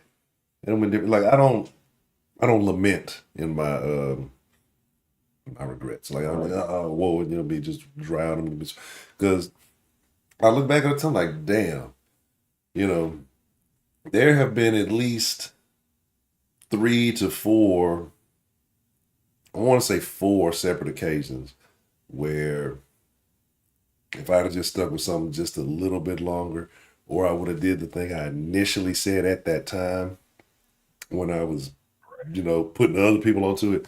Like there were at least 4 multi-million-dollar moments or situations that I was in that would have Right. led to multi-million. Just like, but again, I've never been like a lover of money, so I guess that Same. don't move me either. So, it's, but I just look at it Yeah, like, and I look at those moments. I look at those moments and realize like, yeah, I could have made a lot of money, but the people that I had around me that would have benefited from it didn't deserve it. yeah, I see that as well. And then I would have lost. I probably would have lost all of that money. Yeah, man, I already know from all the moments I'm looking at, had I, maybe except for the last one, had I, not even the last one, had I stuck with it in the situation and with everything that was going on, yeah, had I accumulated a massive amount of money the way Like, my mind was, I'd probably lost it just as fast as I accumulated, or would have been, spread with people who did not deserve it, like you said, just, so it's kind of, it is what it is. Who knows what memories would have came out on the other side, right? Could have been worse. Could have been exponentially worse with more money. You know, motherfuckers be crazy shit for some fun. I don't know. I'm trying to think if I have any further pondering questions. Let me well, see. just to speak on real quick, like the money situation, like with my ex-wife, like right before all that shit fell apart, I was supposed to make a play. I was doing stock trading at the time or stock options, and that was right around the time when Facebook changed to Meta and was Mm-hmm. trying to roll out Metaverse and all that. And for whatever reason, I just knew like people weren't really gonna understand that, and it was gonna scare investors, and that their stock value would drop. And I was supposed to make a play on that, which initially my initial investment was only going to be about $200, but that 200, based on what I was betting on, that $200 would have turned into 12,000, Yeah. and then so on and so forth. And literally, based on how everything ended up playing out, within a year's time, I could have been a multi-millionaire. Yeah. And this is just 2 years ago. Yeah. And I was having a conversation with my own boy about it, maybe about a year ago, and he said, "Man, that was the best thing that never happened to you, because you'd be in jail for murder right now. Because you would have got all that money, and your wife would have divorced you and took most of it." I was like, you know what? You're right, man. Um, Like Big Worm say, playing with my money. It's like man, playing look, with my money. bro, look, I can never be in a situation like that. Things are what they are. But if you just, they say it's cheaper to keep them. I mean, you play, man. No, it's not. Do you realize what bodies dropping for these days? It's cheap. They just all Yeah, to no, everything. it's Everything else is going up in the world. Everything else is in inflation. Bodies is getting dropped for cheaper than ever. Look, and I'm not encouraging anybody to. I mean, but motherfuckers that do it shit for stripes for a reason. You know what I mean? Rod try to do. That shit. Whew, that's tough. Yeah, yeah, that's tough. Because I think the heart is yeah, one thing, you know what I'm saying? But if you're gonna take the heart and the assets, like I don't right. know. I don't know. No, it's not. It the saying should be it's cheaper to peep. Hey, It's it's cheaper to hey, peep what she on before you hey. It's cheaper to people. before You you ain't go too man. far with Look, that hoe. man, you ain't fucking life. That ain't the realest shit. Bar. Man, look. And the thing is, and and I know people say, well, I did peep, but see, peeping is not just seeing it, peeping is seeing and acting on it, you know what I'm saying? And Right, that's where some of right. us, even some of us more player than other gentlemen, and some of us less player than we all fall victim to it. Some of the most player niggas you've never seen in your Mhm. life. They fell for the okie Yeah, doke. You know what I'm saying? So don't let nobody fool you. You always see them on the up, but shit, they know I fell for the okie doke. So it is what it is. But yeah, it's cheaper to people. You know what I'm saying? Because he gonna show you the signs. The signs yeah. are always there. It's They always, always there. It's up to always. you to see 'em. Yeah, it's And it's just and don't miss your exit. yeah. But don't, man, look, cause you missed that bitch. That I'm might be the spitting last. tonight, That boy. that might be the last one for some miles. You know what I'm saying? I'm talking about not no 10, 15. Yeah, That might be the last one for 100 miles. yeah. But exit ain't no gas station. Your ass gonna be stranded. You know what I'm saying? So yeah, you ain't lying.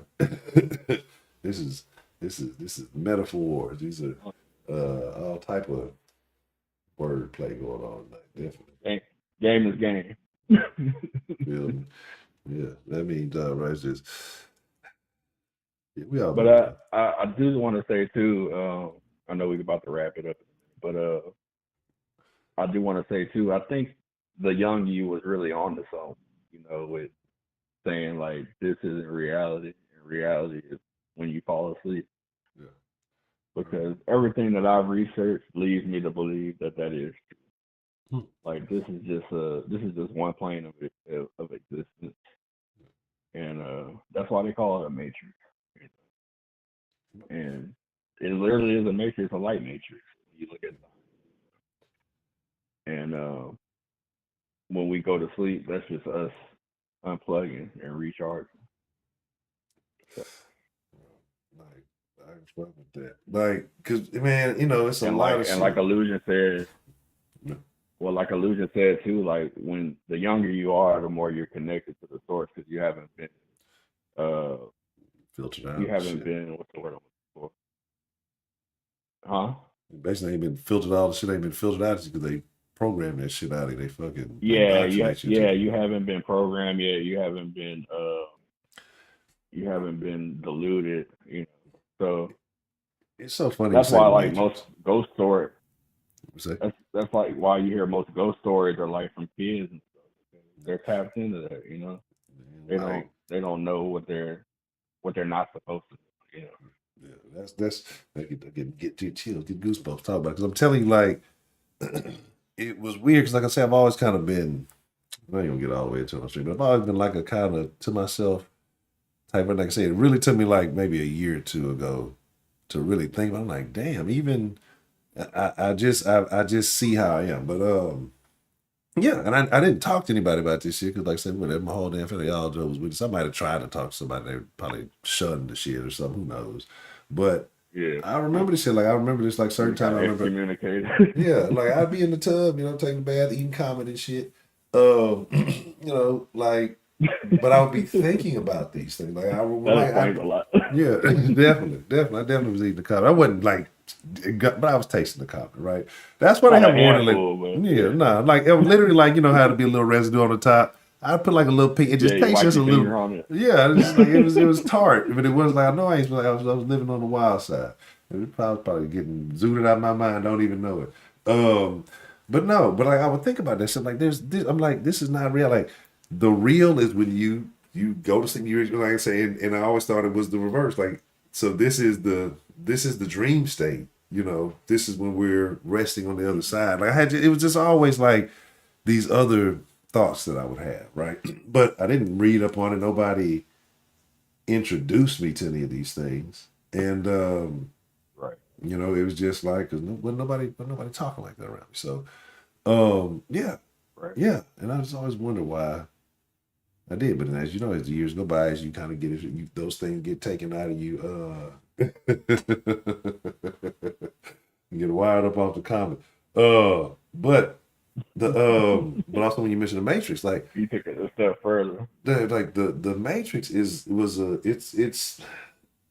and people always say it because it's like a thing to say everybody, but the Matrix literally was like one of my, if not my favorite movie for the longest time. And I'm not a movie watching person, right? Like, but the Matrix resonated. Like it's a movie I watched multiple times, and like I would always tell motherfuckers, watch the fucking Matrix, watch the fucking Matrix. Like that motherfucker speaks to a motherfucker, right? 2 and 3 I didn't care for as much, but the original, you could just be a standalone, whatever.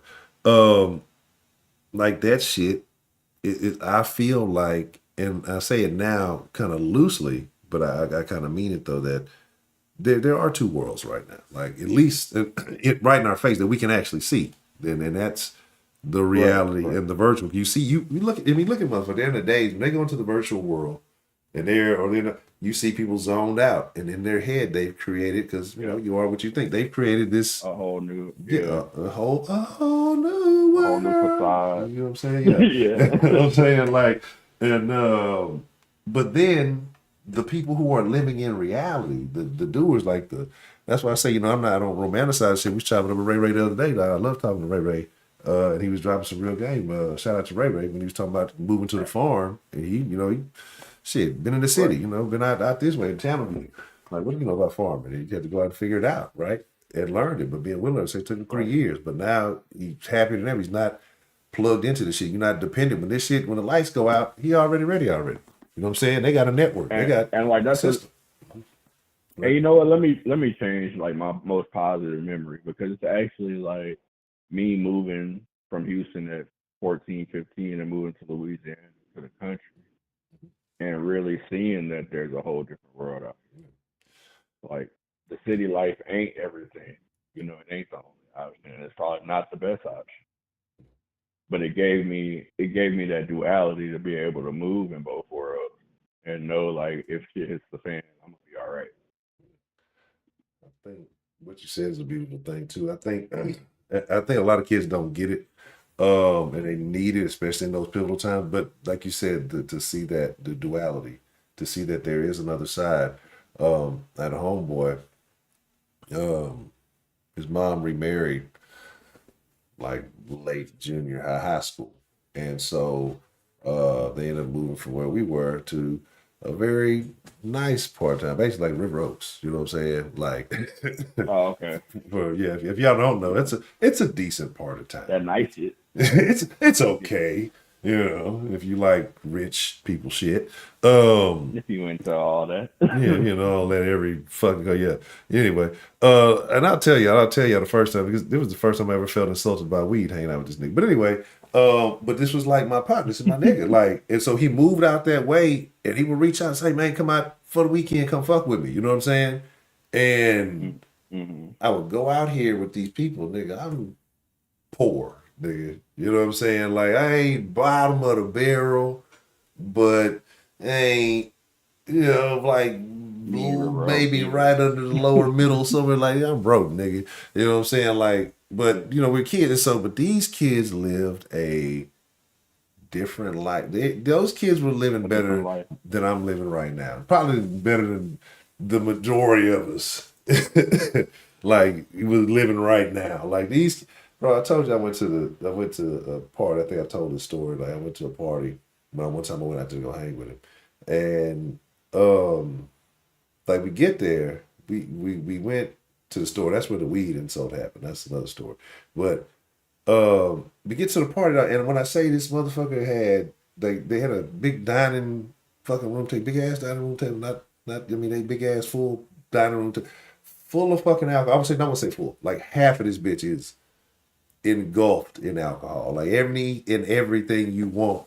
Like how is this a fucking high school party? Like how did these kids get this shit? Anyway, like anything you want. And one nigga just like, man, look, man, I threw in $200 on the alcohol, man. I just want to drink something, man. I'm like, bitch, if I throw in $200 on the alcohol, I'm drinking everything. Like, what are you talking about? Like, ain't no, you know what I'm saying? Like, ain't no, I'm not asking. Like, bitch, what you talking? Fuck you. Like, but like, and so this kind of altered my mentality about what I was always shown on TV about rich people and rich kids. Yeah, you got those who are that way, but a lot of these motherfuckers just but the majority of rich people are pretty. Yeah, they generous and they genuine. Super true. Like they just want to be like everybody else. Yeah, some of the nicest motherfuckers. The niggas wouldn't sell me weed, bro. Offered to smoke with me all day. Would not sell me no weed. Mm-hmm. Like these motherfuckers had a different set of principles. Like, yeah, nigga, a nigga got some weed. And nigga could have got a deal on it. He's still gonna try to make a little something on you. Oh yeah, nigga, I got you. He go, yeah, I say a little something or whatever. Like the nigga had me and my partner been looking for some weed the whole fucking time. And we finally somebody at the party with some weed. Yeah, out there outside smoking.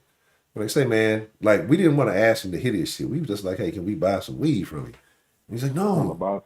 He's like, no, man, you can't buy any weed from me, man. No. You can smoke this.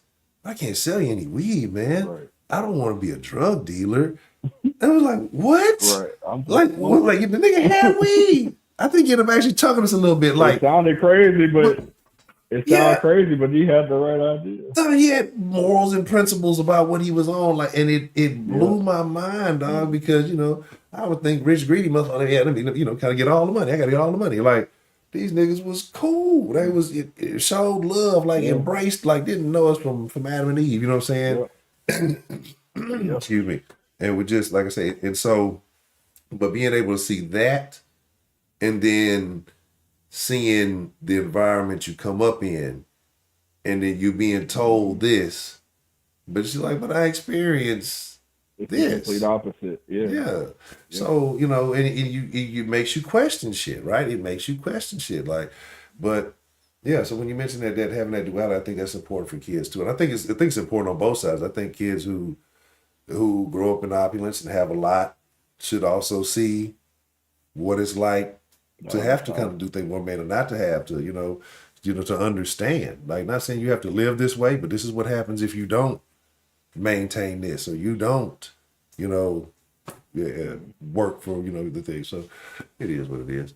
But yeah, we definitely got to talk to them more about the esoteric other dream world. Like I say, it's just, because I think I still feel that way, honestly. Like, even though I'm a grown up, I know what reality is. If you felt it at any point, if you ever felt it, it don't go away.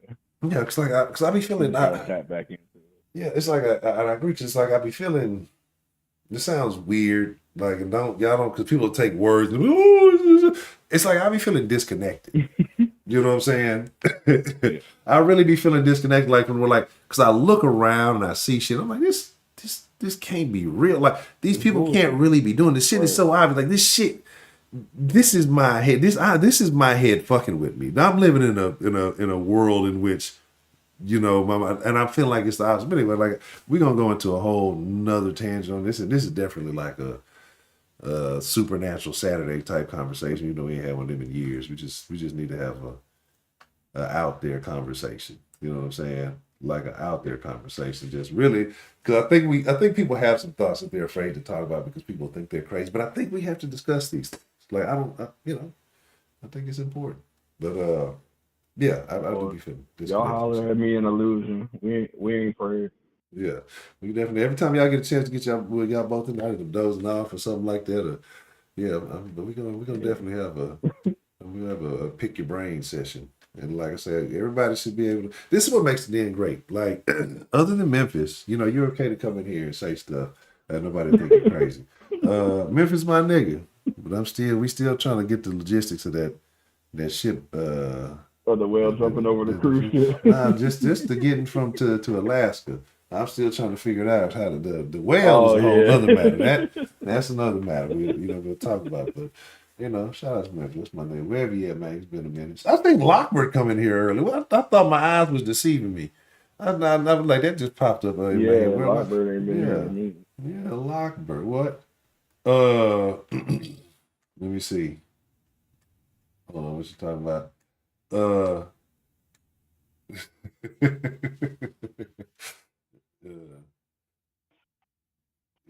Yeah, exactly. Like, man, look, you gotta show people the world. You gotta show them reality and not just the good. Oh man, forgot about that. We ordered some shit. You forgot you ordered some shit.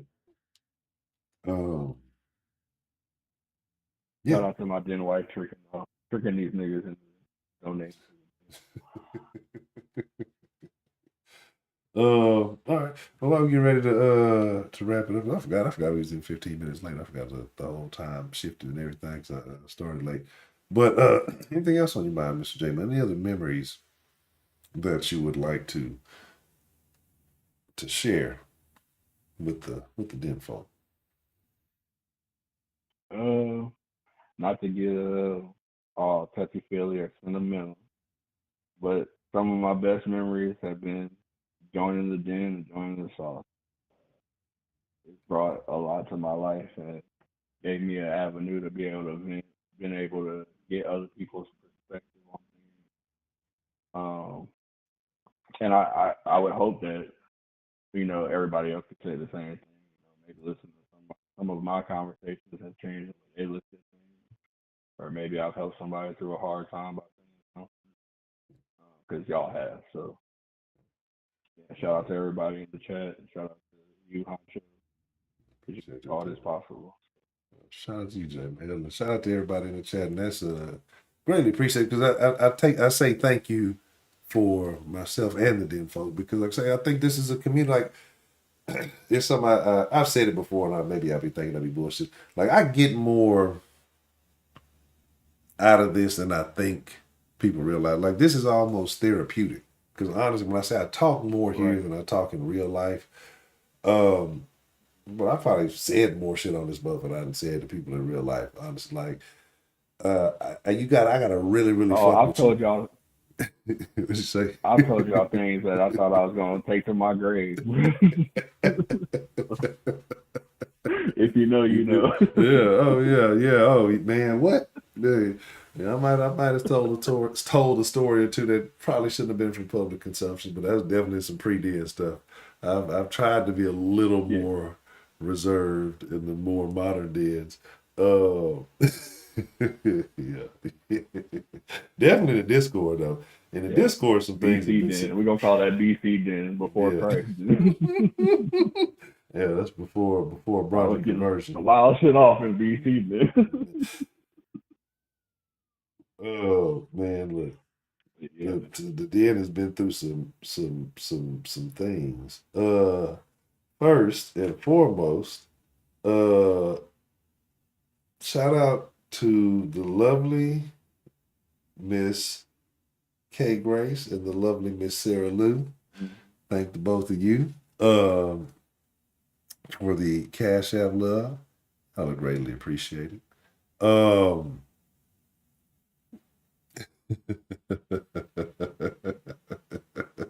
Oh man, and I'm not sure who this one is.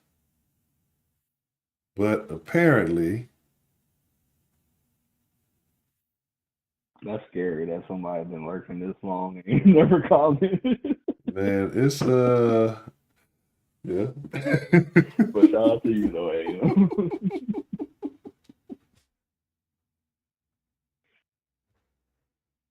Oh, shout out to Dan too. She said Dan cash out.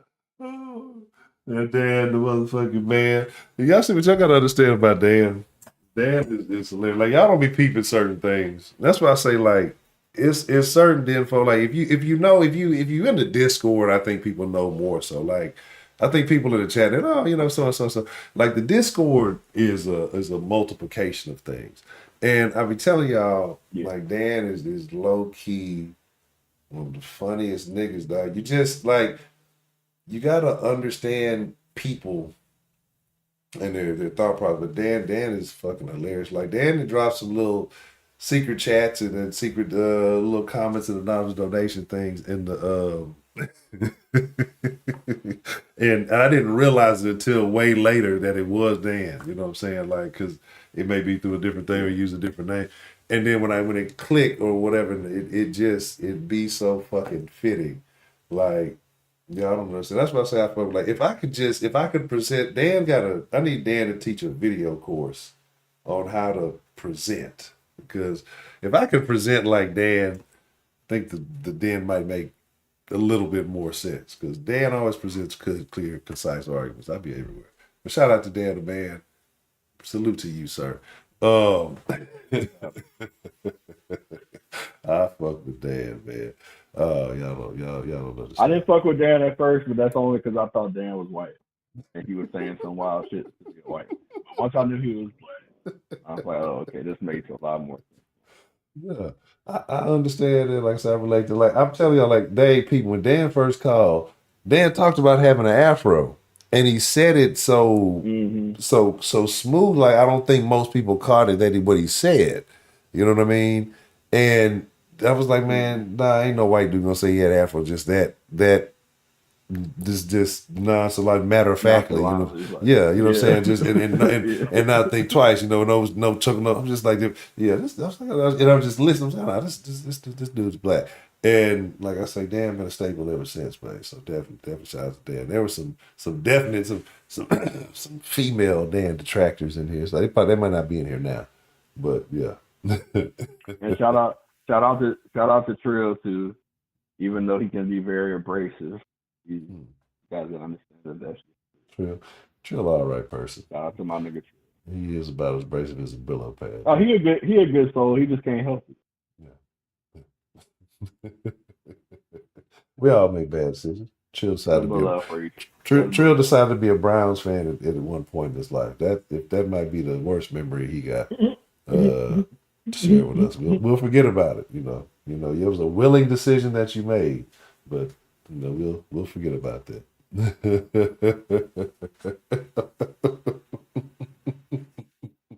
Oh, they say Dan wants you to read his cat. Oh my God.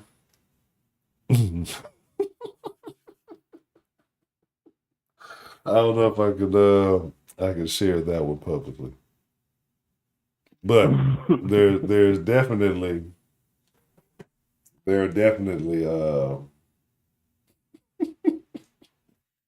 I agree, Illusion. He's the worst.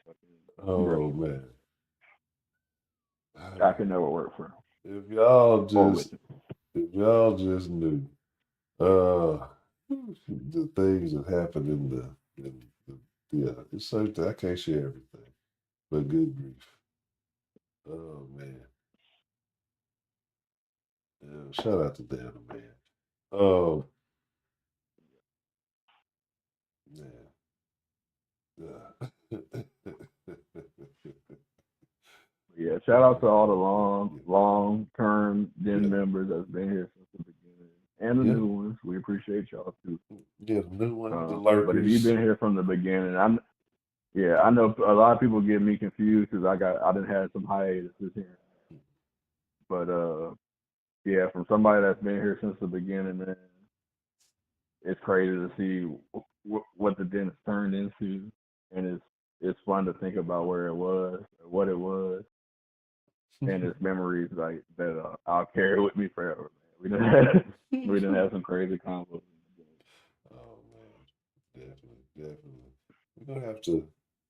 I don't know. We're gonna have to definitely do a old Den watch every now and then because this some I've been stumbling across and I'm like, man, I can't believe this even happened, that these conversations even took place. Like, I've forgotten about stuff. Yeah, you gotta start like flagging the ones that's really crazy, and we could do like a group watch. Just Bro, there's so many because it's certain like, okay, yeah, this was a funny, and then it's something you'll stumble across. You saw like, oh, I forgot this shit. Like, it's man.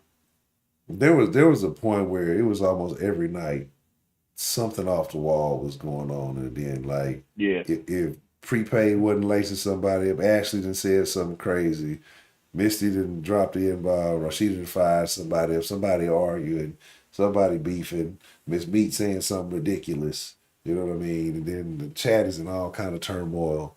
And just but it's one stream I'm trying to find so bad. Trill knows what it is. I cannot find this stream. what was Right. the subject matter? I have no idea. I don't know what the topic was because it was supposed But to like, be what's the something. moment that? It was like this, we got like raided or something, but not in the sense of getting raided at like a Twitch raid. Like, I don't know if it was this show. I think it was called like Nightshade or Night something radio.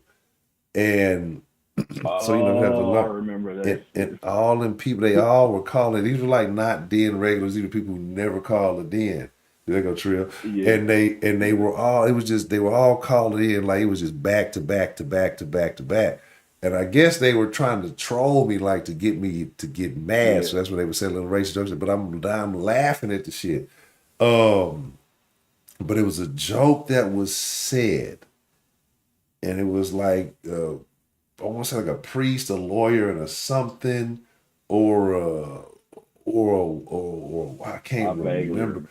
And it's like, but the punchline, it was terrible. Like it was hilarious, but it was like so fucked up. And I remember just sitting there because I Yeah. was trying to hold my face, like I was trying my best not because this Mm. was some this was some, if that was live right now, somebody's getting flagged type, if the wrong person, like it was funny, but that shit was, oh my god. And I cannot remember what the title of the shit was because it had nothing to do, like it went off the rails quick. I never talk, even now I'm talking about the right shit. Both been ended up still ain't talking about the right shit. And and it's like it was a couple of seconds I said, and then I just couldn't help but fucking laugh, like, and I was dying, like it was Yeah, I killing me remember the inside, exact moment you're talking about. I can't bro. remember the joke, but I do Yeah, remember the moment. bro, and it was just like I that got shit some was, free time tomorrow. I'll go on a hunt. I got an idea of the section it's in or around the time it's in. Like I feel like I got it pinpointed to a couple of days, because I feel like it happened real close to the Cliff and Daniel situation. Mm. Because that was the everybody thought it was the gay, some gay lovers or whatever, but it was the nigga was talking about Yeah. Clifford the Big Red Dog, like Yeah. but Yeah. everybody was taking it serious, so we was playing along. That shit was funny to the motherfucker. That was pretty What else it was? But it was just a bunch of people, but it was like around that time, and fucking bro, I can't remember that shit was fucking hilarious. But yeah, because they all called, I remember this shit. They all called it, like, some of them was funny. Some of them was like, all right, know what the fuck. You gonna try to drop a nigger and then expect them to get mad about it. I'm like, oh, come on, bro. You gotta do better than that. Like, funny. Yeah. just come on. So this was coming from a mile away. Do better, you know? But yeah, that fucking joke, though. That joke was fucking, it was gold. It was a golden joke, and it was just I need to hear the joke one more time. That just my life will be, I won't say complete, but I need to hear the fucking joke one more time. All right, so we get ready to fly the thing for Tuesday. Tuesday. It's about that time. Let me throw a Discord link with this motherfucker. Well, Anything you want to say? let me let me hit you with a joke before we leave. All right. We can end on this. So they had a baby that was born blind, right? Or oh, no, I'm sorry. There was a baby born with no eyelid, right? So they took his foreskin to create his ideas. Right? Surgery went fine. He just came out with a cockeyed. Terrible. Oh, that was the punchline. No, I got you. This is terrible. I got you. It's a terrible, terrible situation. I'll be in the Discord. Oh, terrible. Because now, man, yeah. Shout out to Tay, man. Appreciate you calling in, man. Oh, shit.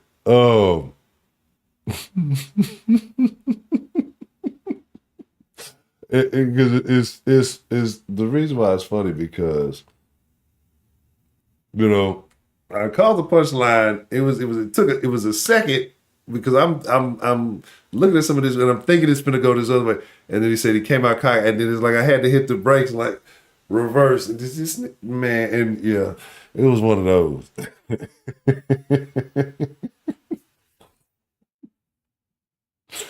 Oh shit. All right. Give me just a second. Hold on. We finna drop it. Let me see. That was it was definitely Heidi's fuck up. I blame I blame Heidi for everything. If it's not precisely timed and accurate, if it's not German engineered, it's definitely Heidi's fault. All right. So y'all are appreciated.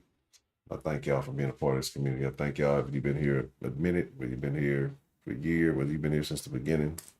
You are. I thank you for every memory we have created along the way to this point. Times off, times you may have missed, times I may have missed. Today has been, shout out to Jamie. I definitely appreciate that. The Den folk appreciate that. And I think we all appreciate each other. Because whether it is a positive or a negative, we all have relationships in this interaction. I just love the depth of the conversation. That's one thing I appreciate about the Den. It's not always surface level bullshit. We can get ridiculous. We can have these tit for tat, arguments. But we know that it's deeper than that. We do it to be picky. We do it to be petty, But in reality, and then we got fat tongues all of a sudden. But in reality, we do know that it's deeper. It's deeper than this, And I love that we can have real conversation. I love that we can speak on, just various things. And so I'm trying to get back to that level of conversation. Like we do. Of course, we're gonna have the arguments, right? But we need to get back to the level. That's what I'm aiming to do. That's what I said. What I said earlier. It's not about trying to recreate the old Den at this point. It's just trying to make new Den memories, right? And to do a new Den thing. So just stay tuned. A lot of things going on. Shout out to everybody. I appreciate each and every one of y'all.